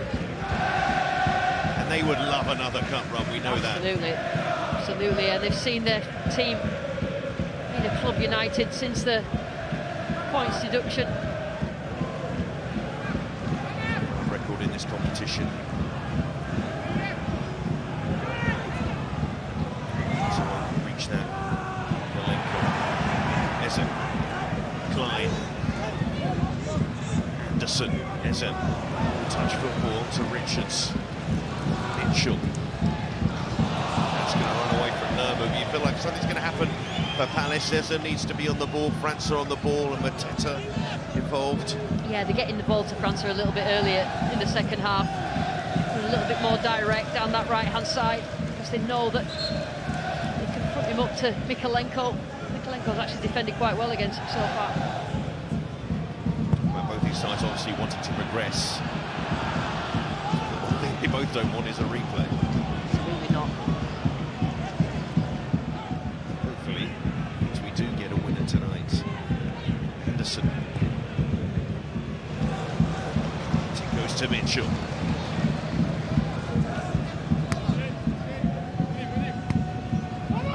Schlupp.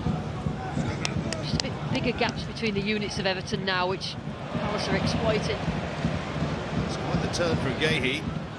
The pass doesn't match it. I think he wanted Eze to just run in that channel. Thought that was what was going to happen, but Everton not quite as quick to get back when they lose possession, and it just opens up the spaces for the likes of Eze to get on the ball.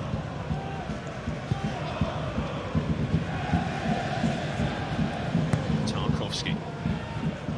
Calvert-Lewin. Great jump, but Richards there first. And Everton have not really taken advantage of playing areas where they could overload Palace, and you know, when they get up the pitch, he expects a little bit more from his team. Not sure Deitch unhappy about something. Mainly the Fanta side taking the lead, but they might here with Calvert-Lewin. Support is coming. Onana. Mikalenko. Go again, Everton. Onana. Tarkowski. Coleman, faced by Lerma. Goes back here. Tarkowski. Go back to Virginia. That's a good example. Calvert-Lewin got it really wide right. They didn't get bodies enough around him, and then they ended up coming back and not really taking advantage of those positions when they get in them.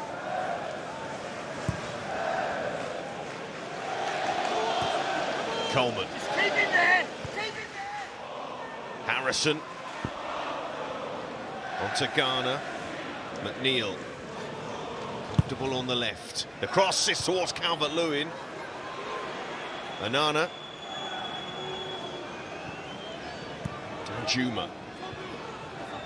Deitch switching those wide players to get back on the ball a lot more with that fantastic delivery that he has.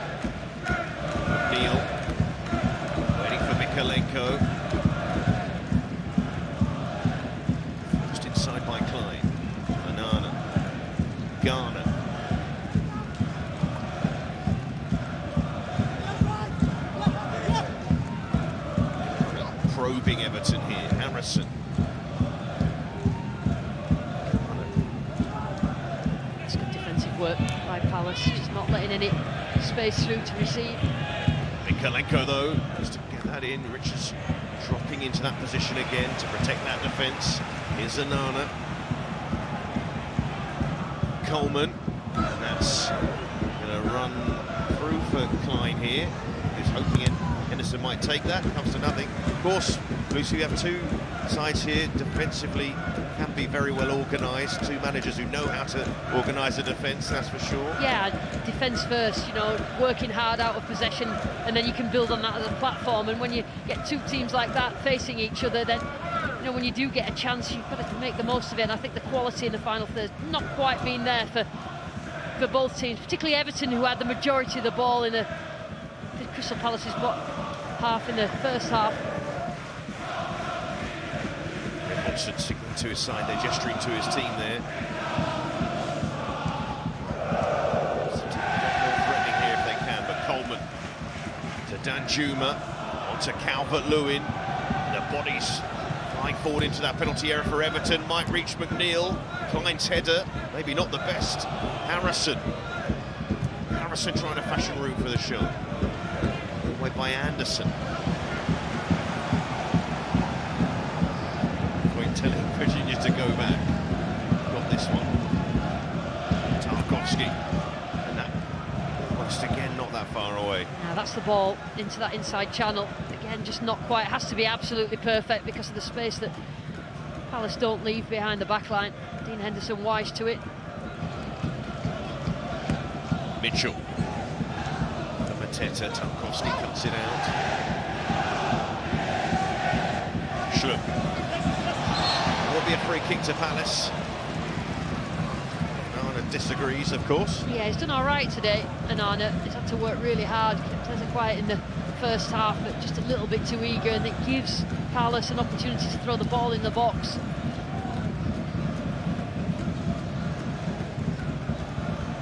What sort of delivery will they produce from here? The two full-backs for Palace that won't go forward for this. Mitchell and Klein, everybody else to try and get the end of this delivery. Here is it.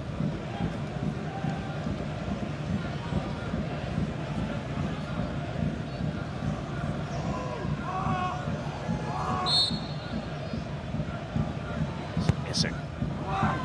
Towards Anderson, who attacks it. It was awkward, actually. Lewin, Lerma, Schlupp, urged to shoot. Actually blocked by Calvert-Lewin. Two defensive interventions for Everton.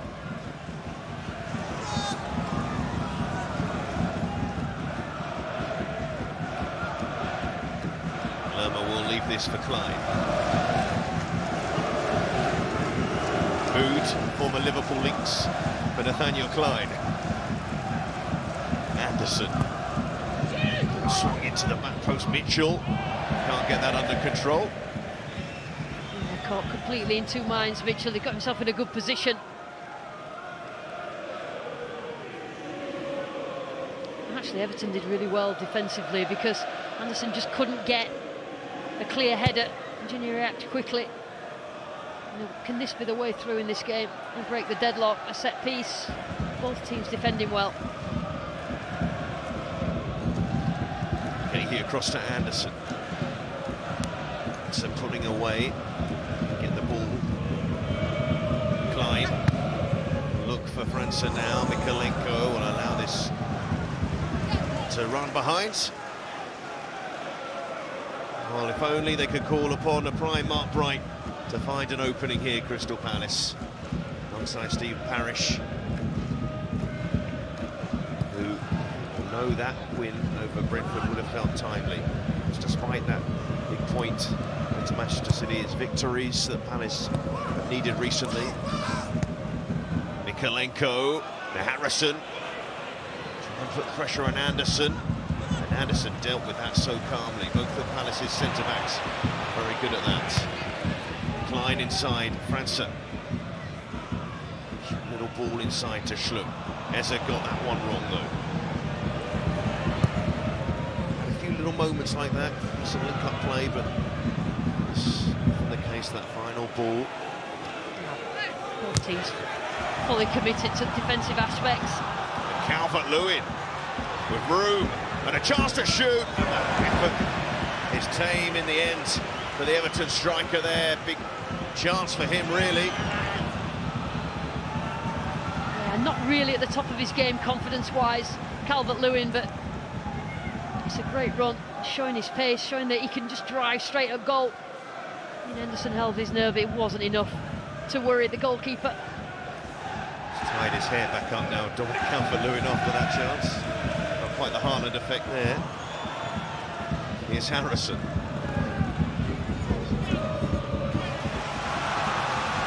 That will be a corner for Everton. Harrison wants to take it quickly. And instead, the numbers arriving.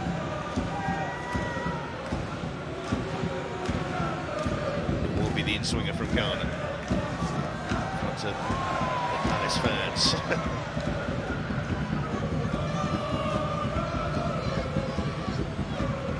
Tarkowski, Calvert-Lewin, Onana, the big targets for Ghana. Ghana plays it in. Oh, goalkeeper Henderson, who's beaten to it by Mateta, actually. There will be another corner, opposite side. Yeah, I'm not sure that he gave a shout. I'm sure he did. Henderson looked like he was just going to try and punch it, but we've seen that a number of times, haven't we? First contact to make sure it goes nowhere near his goal. So close Tarkowski thinks that was. So McNeil, where their deliveries have looked threatening so far, Everton's. McNeil sends that one in. Henderson come for that. It will be a goal kick in the end. Onana feels it should be another corner. Yeah, Everton just frustrated that they're not making the most of this bit of pressure where they've got a couple of corners in a row. Who does get the last touch? Referees a bit away from it. Difficult to tell. That came off the back of Richards. Certainly what Onana was pointing at. I'm sure Sean Dyche as well.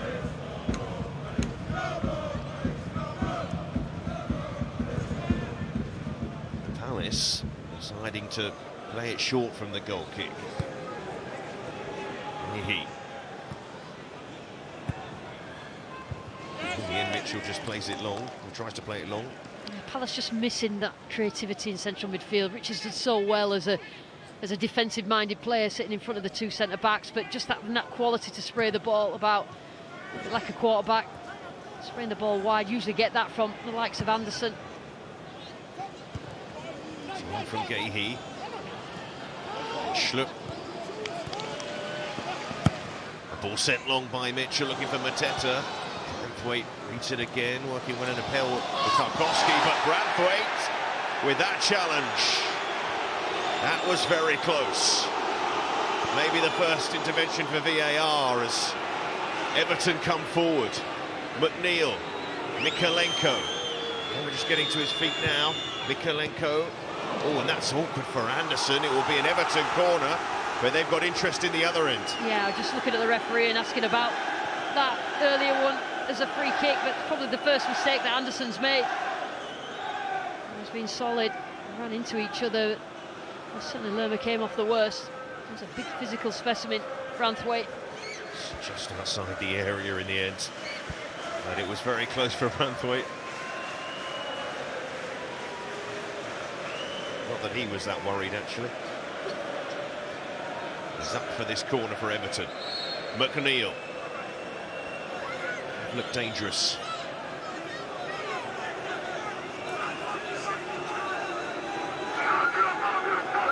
And for Ghana, Mitchell in that 6-yard box. Is that where McNeil will aim this corner? Hasn't been easy for Palace defending these. Get them out up to now. There's another one to the back post. And this might be the moment. It was a big jump, actually, from Onana there, but he couldn't hit the target. Yeah, it's good header back in from Tarkowski, and it was a big jump. It meant that he met the ball really high. Onana, he was getting up, he just could not direct it downwards. They're getting closer, Everton, but still neither team has just got that quality to unlock the other's defence. anticipating. On target there from Onana, was on target against Burnley. An impressive win for Everton. Into Sean Dyche's old club. Gahey. Danjuma's not as effective. Played that many minutes. He's probably tired a little bit, but he's not really found himself out wide. McNeil's come left where he's used to playing. He's probably playing closer to Calvert-Lewin. Not getting on the ball as much. Harrison trying to play it forward. Calvert-Lewin. There was appeals there from Coleman for handball, incidentally.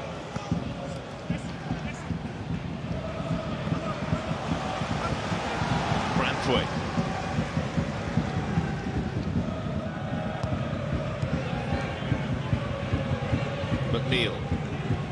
McNeil. That was sharp from him. Deceive the Palace defenders on that occasion. Mikalenko. What can they do for this sort of position? Harrison backs it to the back post. It dropped to an Everton shirt, not quite cleared away. It's a really clever little header from Coleman. Somebody needed to anticipate it. Everton persuasion, but nobody there. Branthwaite. Mikalenko. McNeil sends it in towards Calvert-Lewin. Not sure doing enough. Coleman. It's Onana. That's it. Nicely ball to Ghana. Throw in. Yeah, McNeil looks miles more comfortable back out on the left, I think, in this second half. It's about the quality of the ball into the box now. Garner and Coleman both tried. Be a double change shortly for Crystal Palace. Just changes for either side.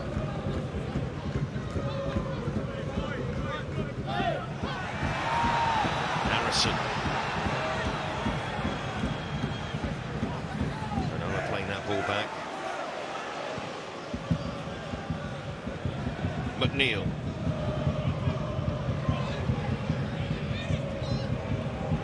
Onana. McNeil has looked sharp in this second half. Comfortable on the left-hand side. That's a clever ball. Henderson pushed it away. Ghana. Onana. Shot of man on. Everton supporters. McNeil. Kalenko. He's certainly looking the more threatening at the moment. McNeil.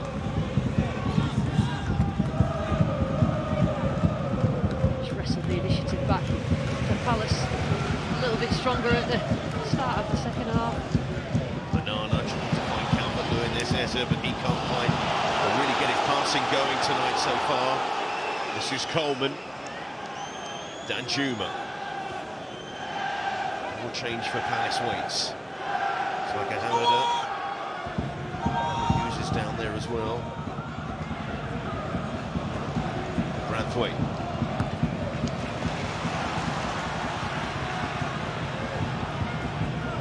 Mikalenko inside. And that's the shot from Harrison. Well wide in the end. Yeah, quite a lot of Everton attacks. The right idea in terms of Harrison. Everybody's running away and then Harrison stands still. And he manages to create a lot of space for himself just from standing still, but then can't make the most of it. Nawiru Hamada, the French midfielder, is going to come on for a França, who's had a couple of nice moments on his first start for the club. Yeah, promising, you know, a promising young player, and that's what it's all about, just trying to make the most of the minutes that you get. Double substitution for Crystal Palace.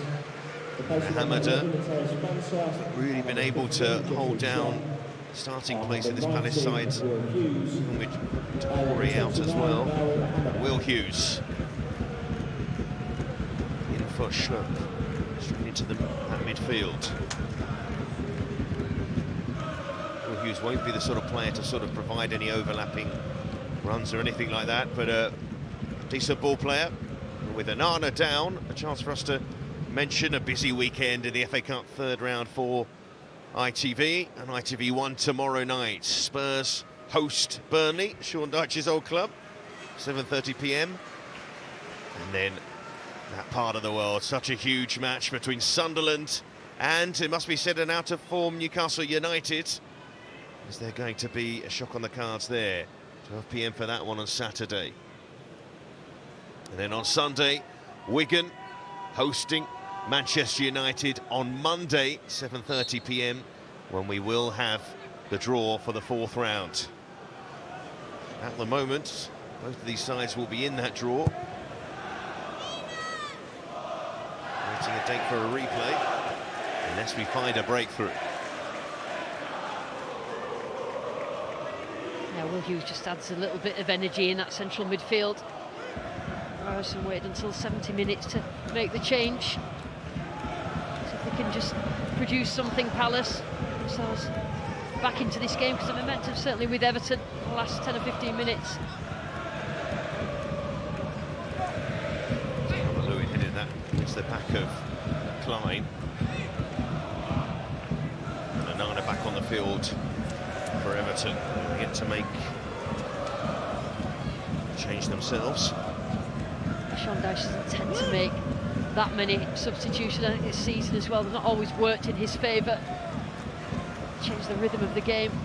Some of these players are tired from recent fixture schedule that's been quite grueling. Harrison loses that ball in midfield. Hughes. Lerma. Set to Hughes. Might just take one goal to win it, really. Hamada. Richards.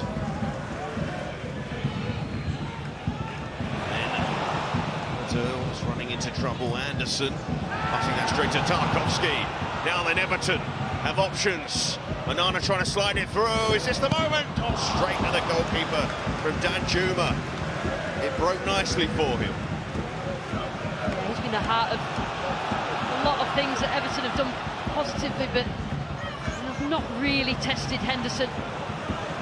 Straight at him and a couple of others in the first half as well. They had the opportunity, they haven't made the most of it. Well, Onana writhing in pain at that challenge from Hughes, who's just come on. Yeah, Hughes has been sat on the subs bench watching Onana dictating quite a lot in that midfield area physically. Just a reminder. As a player who has been linked with an exit from Everton. Has suitors elsewhere, the horse butts, an important part of the Toffees midfield. He's part of that attack just a moment ago.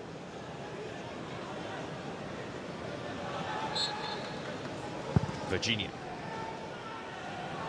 Sitting long, sent Tarkowski forward for that. And Klein.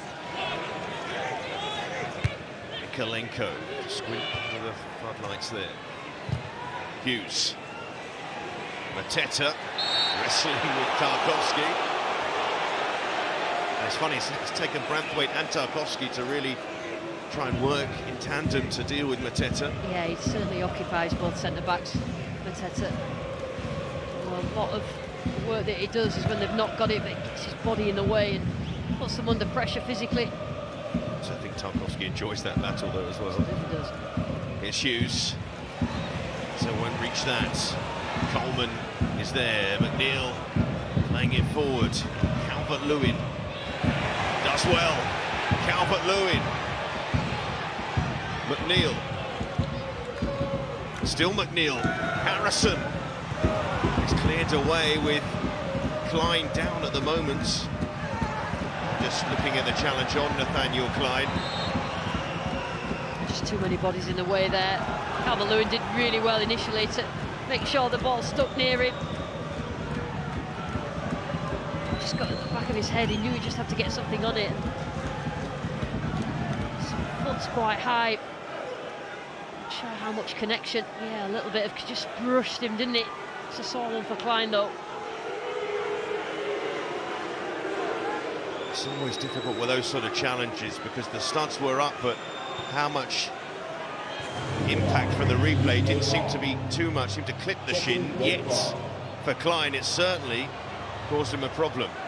Yeah, I think like you say, Seb, I think it's the fact that his studs were in the air, but he was going for the ball, Calvert-Lewin. He knew that the ball was there to be won, just trying to get something on it, and afterwards he just collected, but it's just the contact on Klein. Is that enough? That's the question. They're still checking. The VAR being Craig Pawson.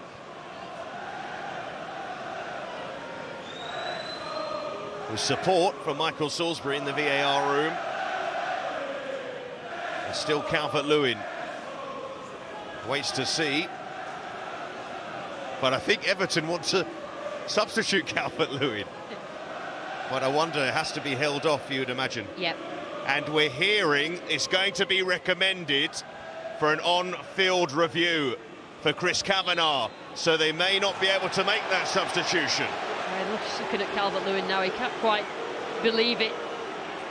But as soon as you have your studs in the air,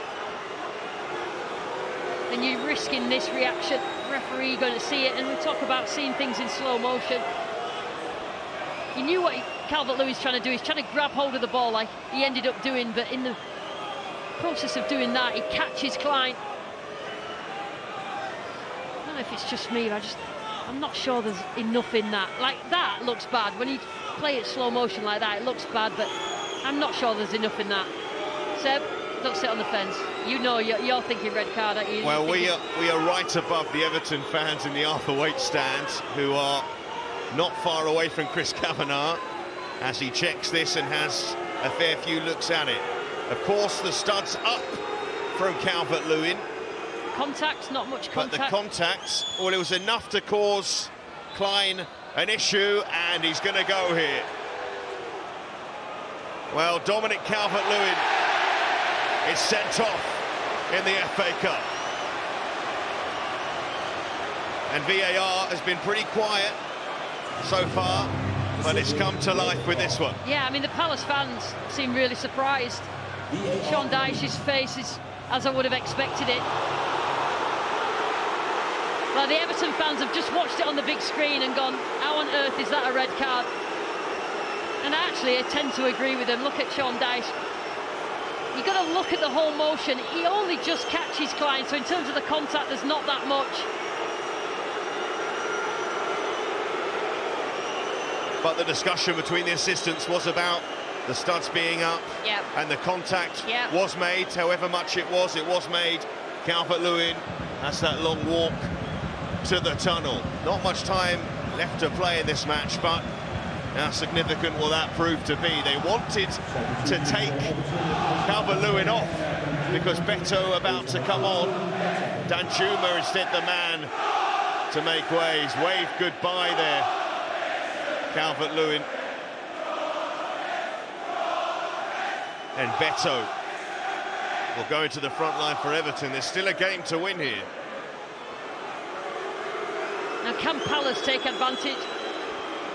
Trying one player extra. And would you believe the first red card of Dominic Calvert-Lewin's career? And the first straight red card this season for Everton. Ashley Young sent off for 2 yellows against Liverpool. Not sure that's the worst tackle that Calvert-Lewin's ever made in his career.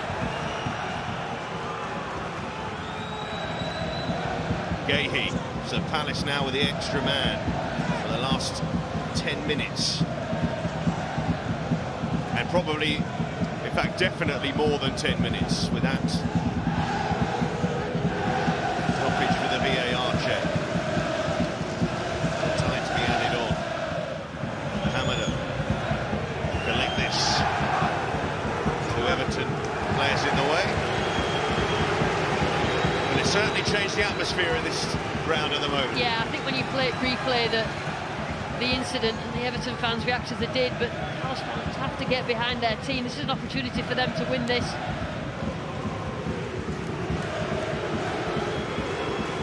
Nessa to take the corner.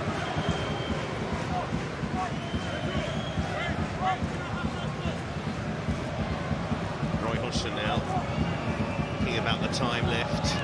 Eza with the corner towards the near post to Hamada. Drop of the shoulder, flashes that one wide. And not too far away. Hamada on that right-hand side, just about finding space through all the bodies. Always killing away from Virginia's goal. So how do Crystal Palace approach this now with the extra man? Well, the thing is, though, this will make Everton defend even more compact, try and stop the spaces, defend deeper, try and keep everything in front of them, and just needs something, some moment of magic, Palace, to unlock that Everton defence. Anderson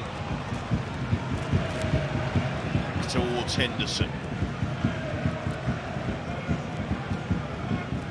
So you would expect maybe another 15 minutes to play.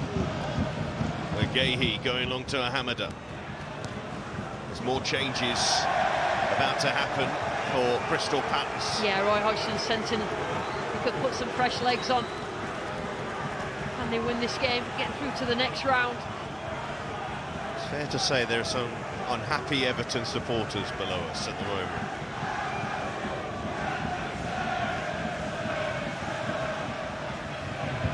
It's Beto. Flick that on.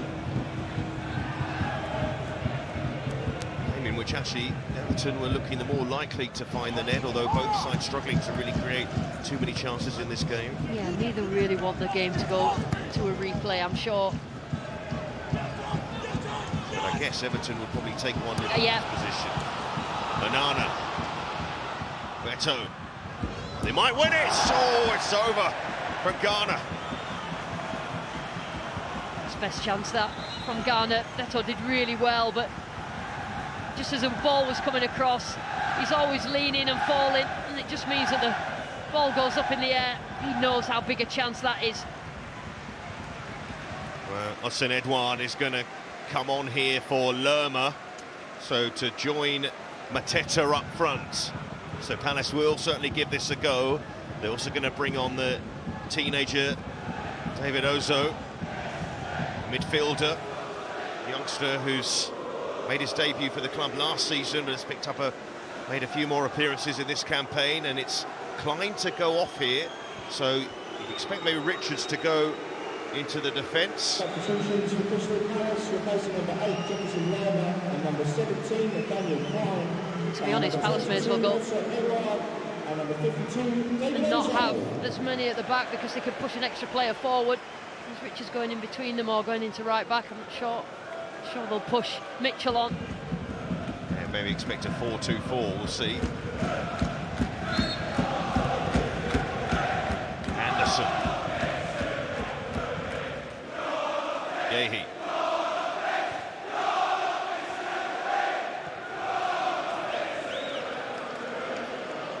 Just in case you were wondering, that's not the Crystal Palace supporters you can hear. Kavanaugh's refereeing abilities, considering the situation. Yeah, a huge fan of him. Here's Gahey. Anderson was recommended to look at the screen.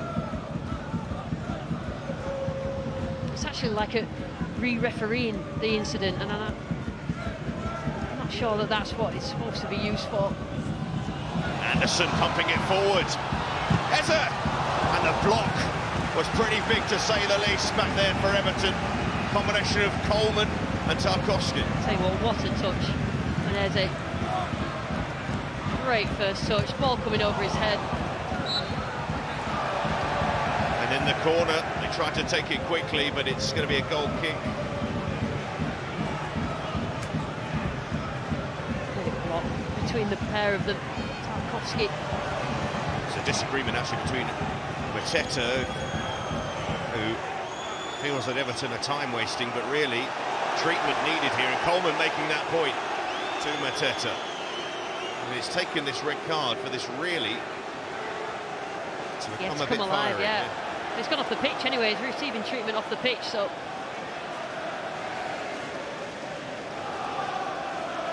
there's a yellow card for Mateta for getting involved.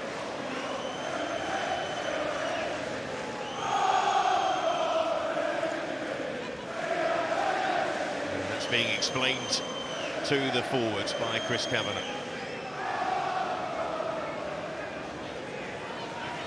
But McNeil stayed down. Concern really for Everton.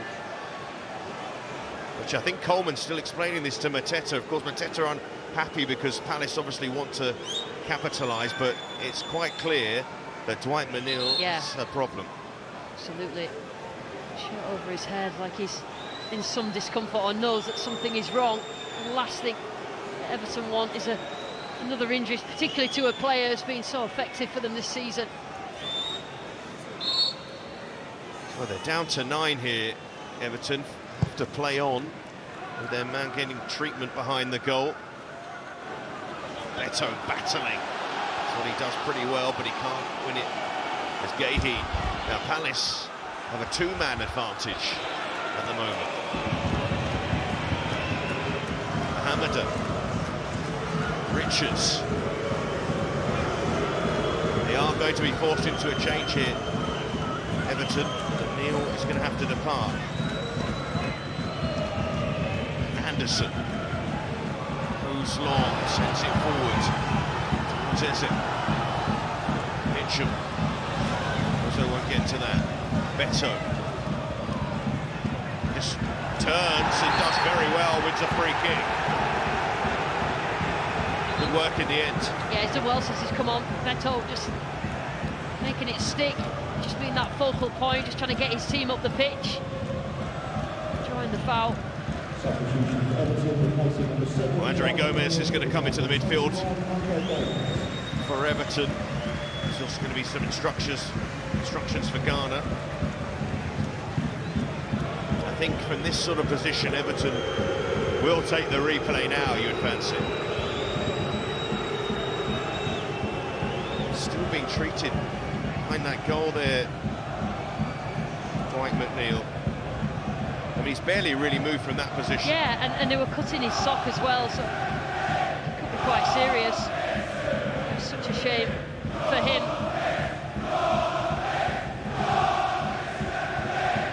It's difficult to see what that was. But the result of what did happen is that Dwight McNeil has been substituted, but Gone over in his ankle, Seb. I think whether he landed, perhaps. He certainly, like you say, hasn't moved. Well, we're in the 90th minute, but you'd think the VAR check, the delay with that, we've had multiple substitutions, to say the least, and Dwight McNeil having treatment.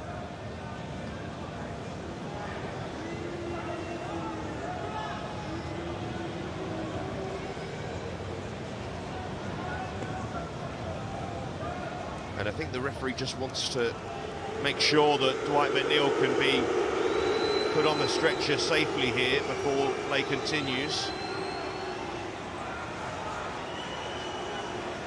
Well, the board is about to be raised.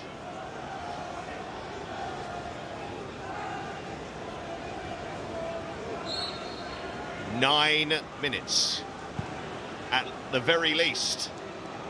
And Everton with a chance here and flashed over by Harrison. Frustration for him. He just went for violence with the shot, didn't he? Power, saw an opportunity. And he's a little bit more cultured than that, Harrison.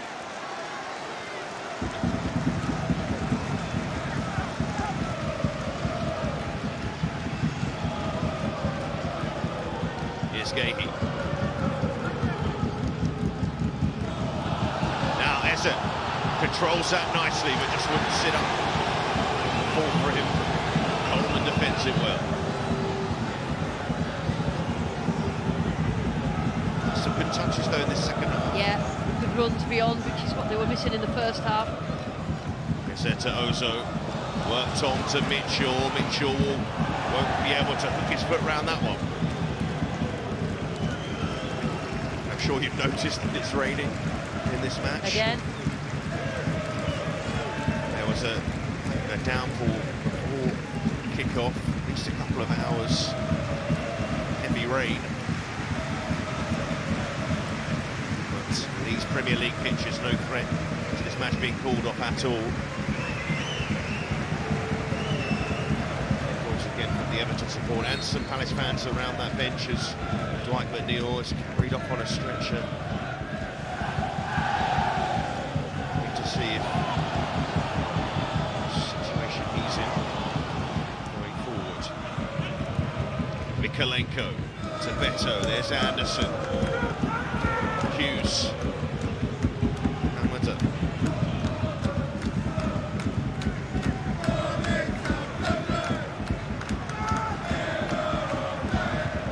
Gahey.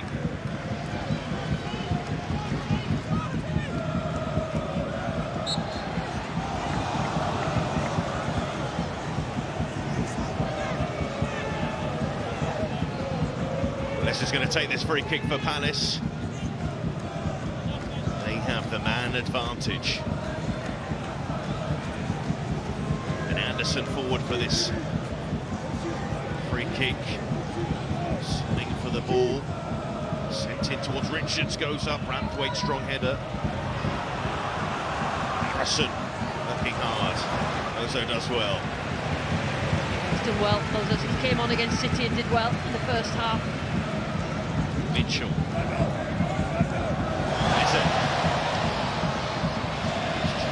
By Gomez, but Eze works it out to Mitchell. And that's going to go behind for a corner off Ghana. Certainly back to the wall. Can Palace take advantage of this? Well, Roy Hodgson made the changes, attacking changes with the man advantage. Will they make it count, Palace? Late on here at Selhurst Park, the corner. Anderson waits, Anderson didn't win it in the air.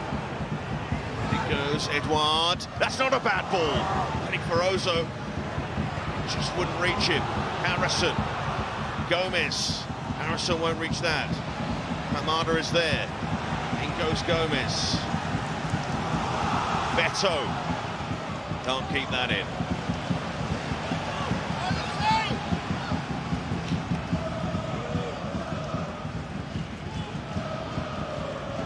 Gahey. Also. Anderson. Not getting out to Hamada. Something to do from this sort of position because they're plenty forward. They'll take the corner for now. Mikolenko defending it. Everton now having to dig deep late on. They've just got to be thorough now. Everton defend the box. They're used to doing that, albeit with 11 players. Yes, sir. This will feel one goal here will send them through. Eze with the corner. Will it drop to a Palace shirt? No, cleared away by Nana. And Nana limping away as he cleared that ball. In goes Ghana. Was your player of the match, Lucy? Yeah, well, I think it's been defences on top, and I think that Anderson's been excellent. I think his distribution's good in possession, and defending 1v1's been excellent as well. No calls for a clean sheet here. Perhaps will want more.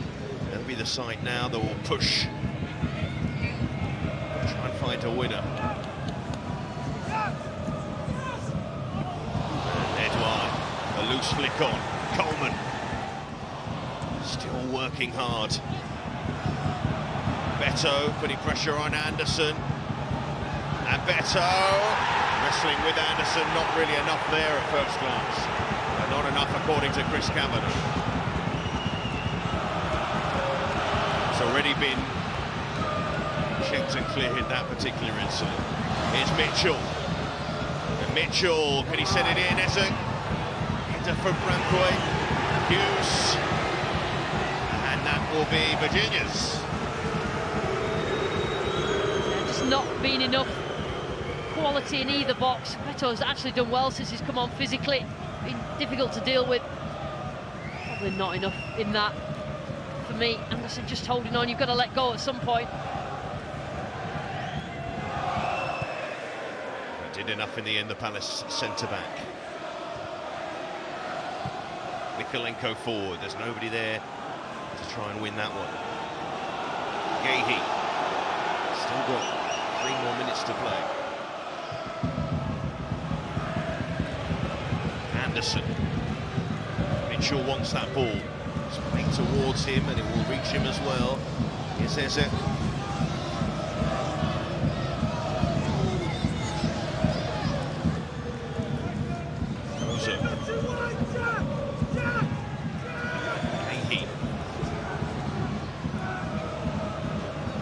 Anderson. Hamada. It's inside. Gahey. That's it. Edouard. Fancy the shot! Oh, you thought it might find the corner, but it will be a corner. Just getting more influence in it now. Now it's opened up. That just looked like it was going to maybe hit the post, but didn't know that. Great strike from Eze. Almost that moment. Creative midfielder. Roy Hodgson still hoping. So with a corner again. Headed away by Tarkowski for Everton. And Hamada there couldn't keep on the pressure.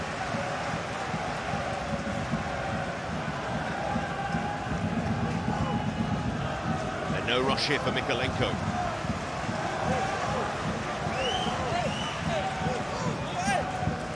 Well, from neither of these sides wanting a replay, I think those Everton fans will be happy to see one now. See their side see this one out. Coleman. Down the line, I say see one. See this game out, but not seeing a lot for Ghana, and actually ends up being penalised. Assistant Simon Bennett. Hamada.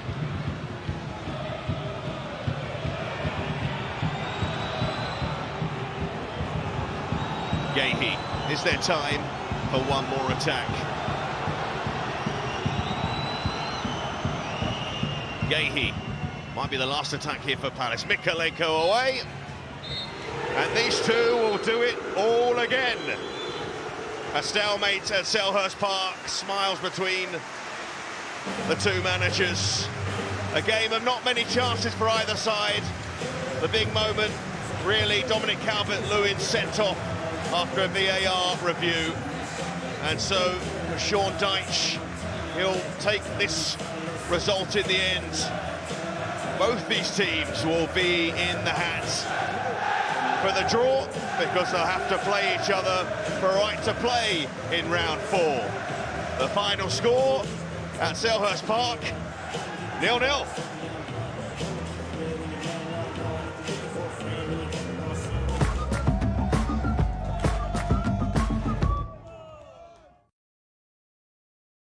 Hi guys, welcome.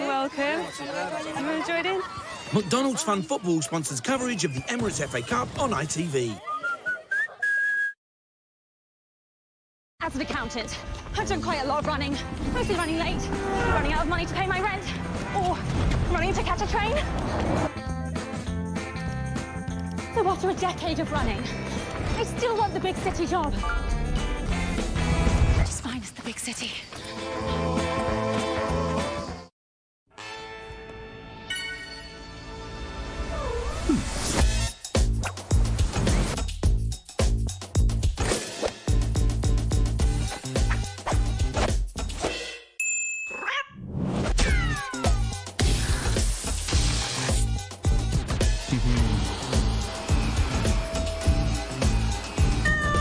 So does this mean you've sorted the insurance then? First thing we did. Go.compare! What makes a Tempur mattress so special? Is it the NASA technology that we developed into our unique Tempur material? Or that it helps you get that true, restful sleep? Tempur, a mattress like no other. Available at stores nationwide.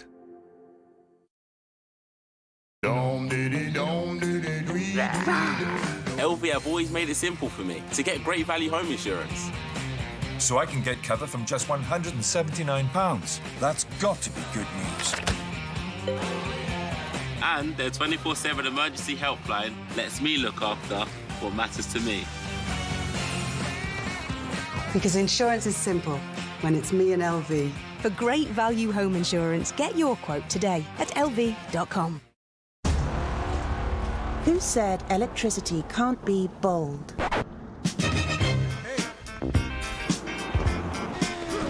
Who said cool can't be cooler? I can't believe this. Who said hybrid technology can't trigger emotion? Nissan Duke Hybrid, a thrilling, electrified experience. The Sky Sale is here with the perfect lineup for big nights in this winter. Watch the UK's most highly rated shows with award-winning Sky exclusives and the best of Netflix. All streamed over Sky full fibre broadband with speeds 4 times faster than our standard fibre. Stream unmissable Sky TV and Netflix at full fibre speeds now for our lowest price of £39 a month. Go to sky.com.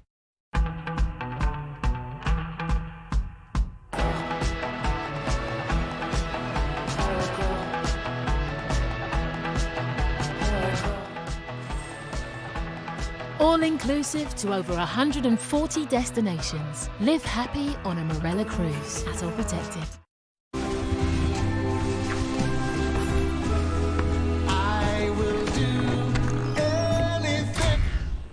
Erectile problems can get in the way of your intimacy. New Eroxon Stim Gel can help you get an erection within 10 minutes. Eroxon, to welcome back your erections.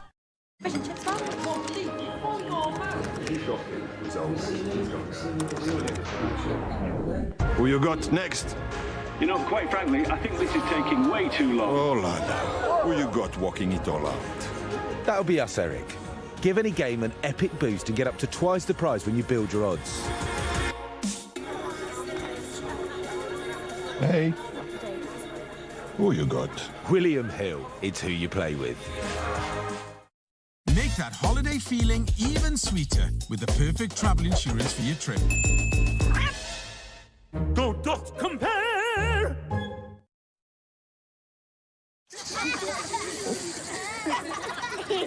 That's it. Big snakes, big snakes. McDonald's Fun Football sponsors coverage of the Emirates FA Cup on ITV.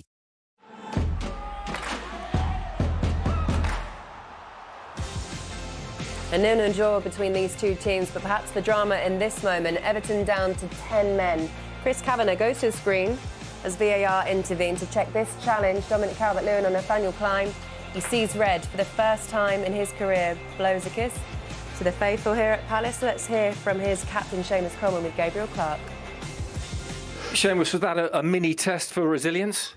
Yeah. To say the least? Yeah, I think so. Listen, coming away here is always a tough game. You know, it's a great atmosphere. It's a great game. Love coming away to play Crystal Palace, but it was a tough game, and obviously going down to 10 men, you know, made it that bit more difficult. But I think, you know, our resilience this year has been much better, and you know, I never felt like we were going to concede either. We stuck together, which was important. Dominic Calvert-Lewin's first red card in his career. What did you make of the challenge and the decision?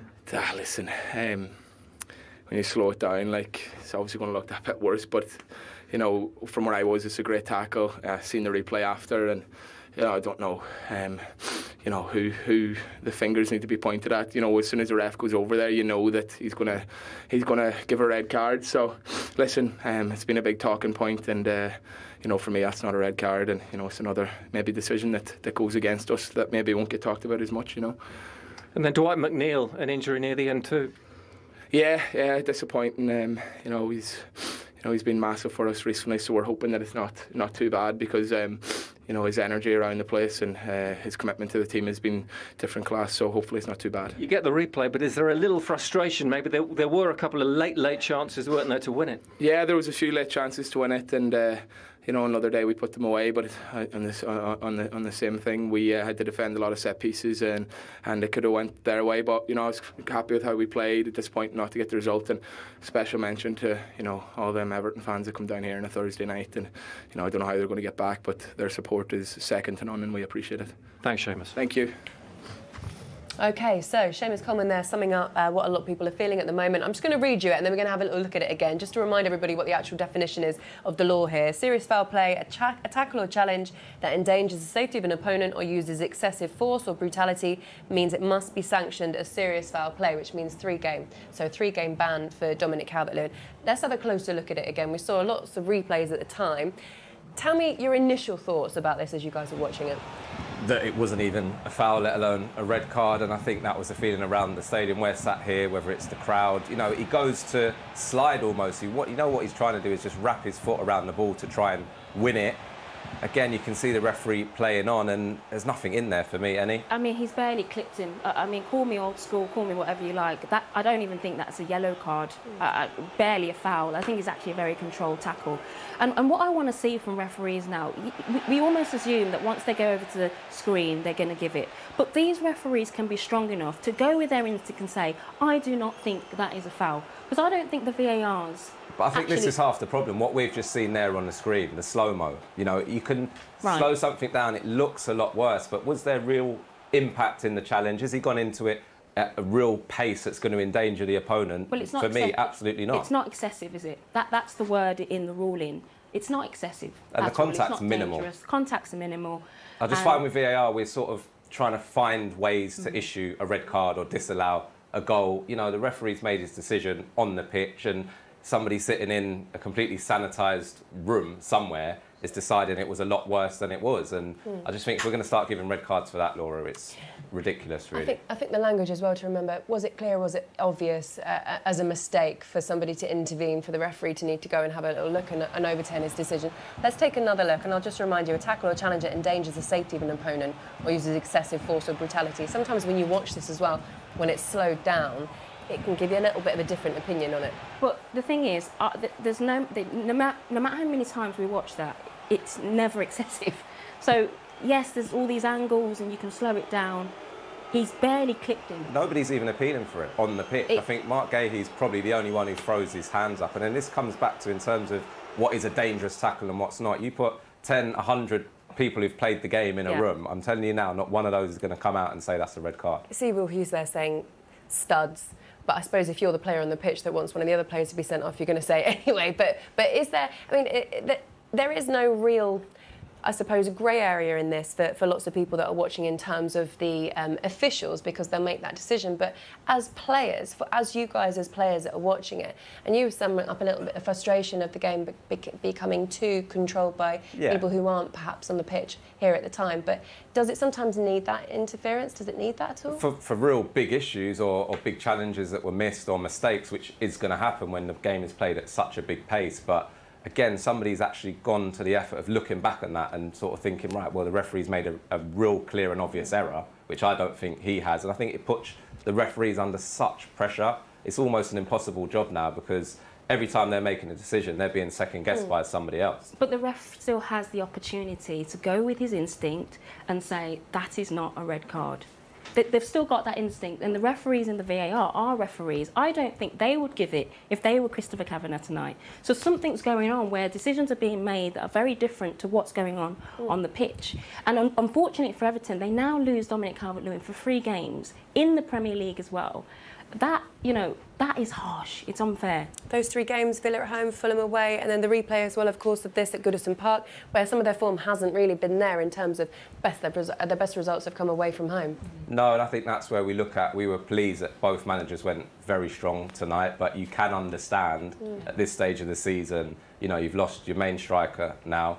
Dwight McNeil goes off injured, so he'll probably be scratching his head a bit, saying, oh, should I have really risked them? And I think that's the situation that we find ourselves, and that's why you just want the officials making correct decisions. Injuries happen, that's part of the game, we understand that, but it'll be really disappointed to be losing Dominic Calvert-Lewin for that. Quick one before we go to the break. Do you agree with Eni? Because you're right, Chris Kavanagh has the chance to go and have a little look at the screen and make his own decision.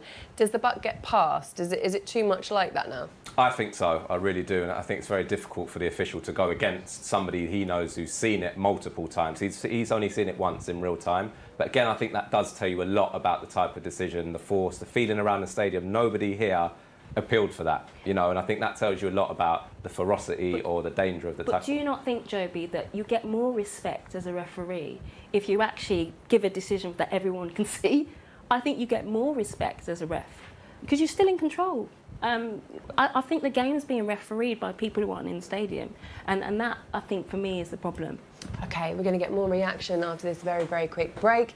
We'll get some interviews for you as well, and we'll also look ahead to some of the other FA Cup third-round fixtures that you can enjoy this weekend. Stay with us.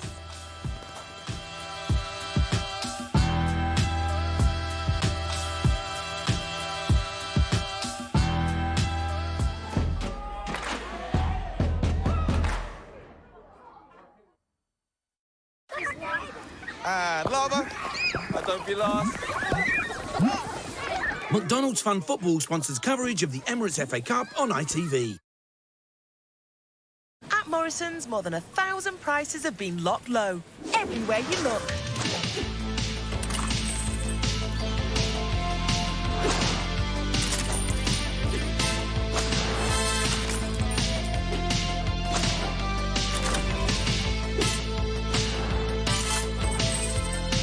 With prices locked low, you can save every time you shop.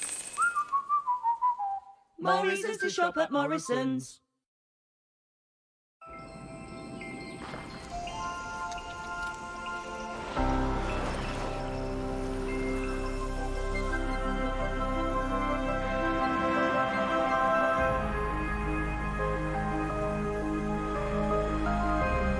The award-winning family SUV. Recognised for its advanced features and attractive design, the Kia Sportage inspires attention. Kia. Movement that inspires. This January, let's skip the snooze button. Feel refreshed and recharged with a brand new bed from Dreams. Right now, in their unmissable price drop event, you can save up to a massive 60% on a range of comfy mattresses. Find out what a Dreams bed could do for you. Dreams. Love your bed. Let's take it up. It looks like the game's collision-based code system is working. Now I'm getting a reading of below 10 volts, which has dropped down from 600 volts. So now we know that the hybrid vehicle's electrical system is safe to work on. We can use drones to carry out the surveys on our site. Let's recode the hands. Your skills are more valuable than you realise. Teach part-time in further education and change lives without changing your career. Search Teach in Further Education. In life, you win some and you lose some. Set it up! Checkmate. 13 of diamonds. Ha! Oh.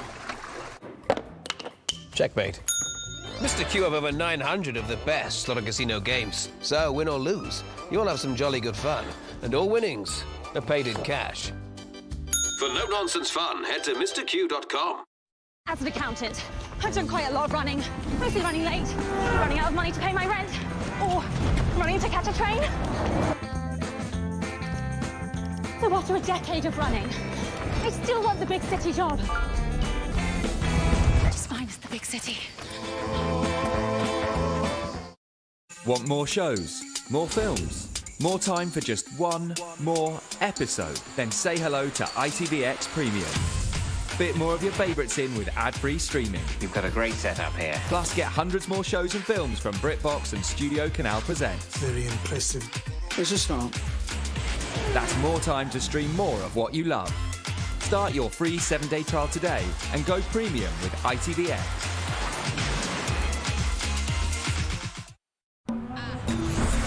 Welcome to my crib. Let me show you what I've done with the place.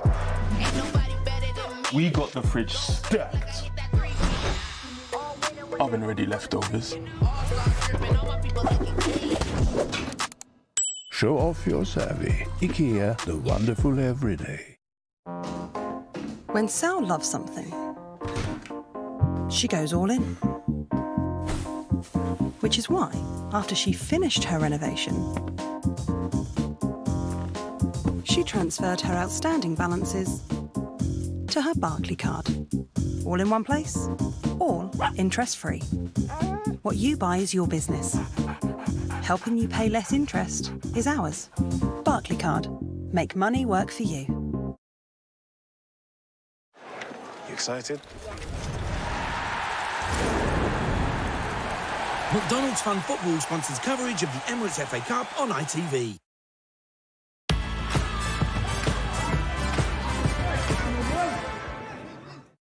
The third round of the FA Cup returns.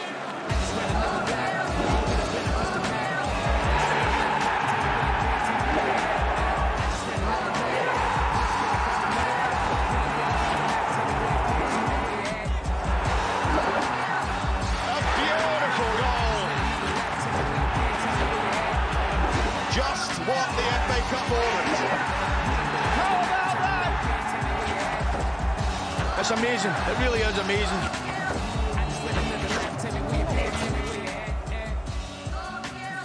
We have 3 more FA Cup third round matches, excuse me, for you to enjoy over the next few days on ITV1. So tomorrow night, it's another all Premier League tie as Tottenham welcome Burnley. That one's from 7:30. At midday on Saturday, we have live coverage of the Wear Tyne derby as Newcastle travel to the Stadium of Light to face Sunderland, or Tyne Wear for anyone complaining. And we finish on Monday night with League One Wigan, FA Cup winners in 2013. They're taking on Manchester United from 7:30. And we'll have the 4th round draw for you before kick-off too. So loads to talk about. OK, guys, I'm sure you've been waiting for this reaction. Sean Dyche ready to speak to Gabriel Clark about his thoughts on the game overall and perhaps something on losing Dominic Calvert-Lewin to red. Here he is. Well, Sean, considering the last 15, 20 minutes or so, is there a degree of satisfaction? There's a lot of satisfaction. I thought we're back on top performance levels. We've shown a lot this season, particularly away from home. Even when we went down to 10, I thought the mentality was excellent. I said, I felt that the game Wolves were off and it was a blip. And I think we showed that tonight with another good performance. How's Dominic Calvert-Lewin feeling about the red card? How are you feeling about the red card? I haven't asked Dom. I think, slow-mo shows a different picture. If you're going to slow-mo things, then you've got to slow-mo the penalty on Beto, or what could have been a penalty. Anderson's got his arms clearly round him, cupping his body. He goes down and it's not given. So if you want to slow-mo everything, you've got to slow-mo everything. So you can't just have it one for one and one for the other. At the end of the day, there's contact. It's minor contact. Live timing doesn't give anything. Slow it down, and everything looks worse on slow-mo. We all know that. Will you appeal that? I'm not sure what the process is, so I'll double-check that. You can appeal it, I think. Yeah, we'll double-check it then. How's Dwight McNeil? Yeah, he's OK. We're just waiting on more news, so we'll let that settle down. So in terms of then what your players show, because after that, the irony is maybe you had your 2 best chances to win it. Yeah, I thought we took the game on all night. I'm really pleased with the performance level, particularly the second half. We maintained that. A lot of the ball, created chances. Didn't score on the night, but a lot of good things once again, and people coming into the side, affecting the side, which is good as well. It means a replay, of course. When you look at your squad, Abdoulaye Doucouré hopefully coming back, will be fit for that one. Yeah, we want players back fit. We want as many players as we can. So we'll look forward to the replay without a doubt. Thank you, Sean. Thank you. Thanks, OK, well, there you go. Sean Dyche was talking about keeping some consistency in it. So why don't we have a look at the incident he's talking about? This is Anderson on Beto, and he's saying, look, he was holding him, show it in real time as well. I'm sure we will do absolutely both. Just to get your thoughts on it. Annie, what do you think? I don't think this is a penalty either. I'm going to be consistent, but as he said, if you slow it down, yes, there's contact there for longer than necessary. Obviously, Beto goes down. Here's a real time. Yeah. It's not a penalty. I get his point in terms of it looks worse slowed down, just as the red card did. But listen, this is a game of football. There's going to be people coming together. There's going to be tackles. Not every tackle is a red that we've seen today, and not every coming together in the box is a penalty. Exactly, and I think that's the point he's making, because when you look at the reason for Dominic Calvert-Lewin getting sent off, a lot of the opinion at home as well is that, look, it was the wrong decision. Why don't we have another look, actually, and just revel in it even more? And when I say revel, I mean feel really disappointed. What do you think? Well, look, on our 5th occasion of looking at this, Annie? Yeah, I mean, I could watch this all night and I don't even think it's a foul. I think it's a very controlled tackle. And if I'm Everton, I absolutely am appealing this because of the impact this is now going to have on the Premier League. Dominic Calvert-Lewin misses 3 games. McNeil, we don't know whether, what his injury is. That's a big loss to Everton team, a team that are fighting for their lives in the Premier League. Another one on Will Hughes saying, like, we saw him mouthing studs. Are players coming to expect these decisions where they feel that actually there are fouls being awarded and penalties and red cards being made when it's actually not as excessive as it looks? Yeah, because again, we get back to this sort of statement we always hear about the letter of the law, and they'll probably hide behind that a little bit and say that his studs were raised and that then makes it dangerous. But for me, it's the whole movement, it's the pace of the challenge. You know, was it excessive force? Has he come in at real crazy speed? And the answer on both occasions is no. Let's get more reaction because Gabriel is standing by and he's now speaking to Roy Hodgson. Roy, is there a sense of frustration that was a missed opportunity for you?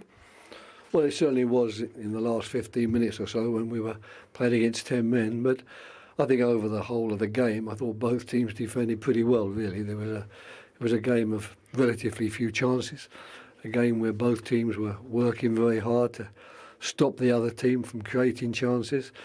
And I suppose if you were to look at it philosophically, often the way those games end up is 0-0, or they end up with a win for one team through a moment of magic that some player has produced during the course of the game. We didn't have that today, unfortunately. We have done in the last couple of games, but today we couldn't find that.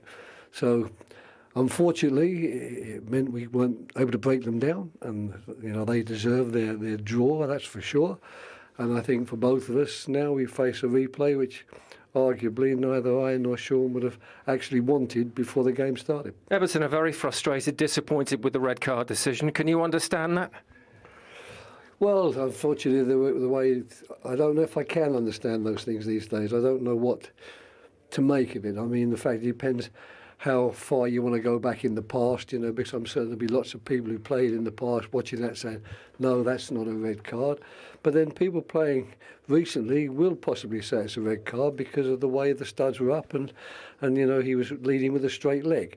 I think it's unfortunate for Calvert-Lewin. It said it wasn't a vicious foul, but it's stretching the imagination. But I thought the referee actually refereed the game quite well. I mean, there was a lot of decisions to make, a lot of challenges because both teams were relatively physical. So I thought he handled that fairly well. So if the decision is a red card, so be it, I suppose. But I'm not prepared for you to come out and say definitely it was or definitely it wasn't. I think it's a modern day situation. Roy, thank you very much for your time. We'll look forward to the replay. Okay, thanks. Okay, there we go. Roy Hodgson with a fair interview, I think. Look, the thing to pick up on Palace, I think you're disappointed with their attacking threat, especially going down to 10 men.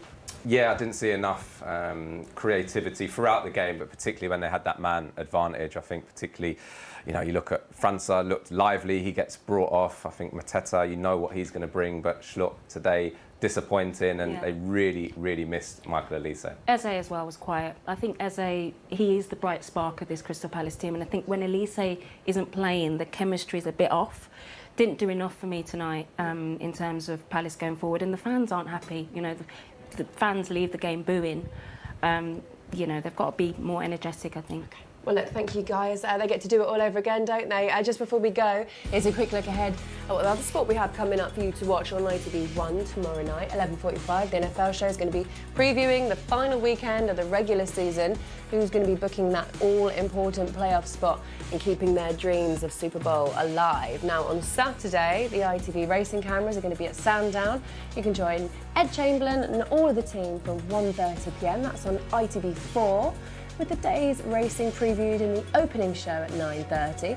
And on Sunday night, we have highlights from the Gallagher Premiership, 8 p.m. here on ITV4. Stand here at Selhurst Park then. 3 more FA Cup ties on their way tomorrow. Make sure you join us. We are swapping South London for North London. Tottenham taking on Burnley. See you then.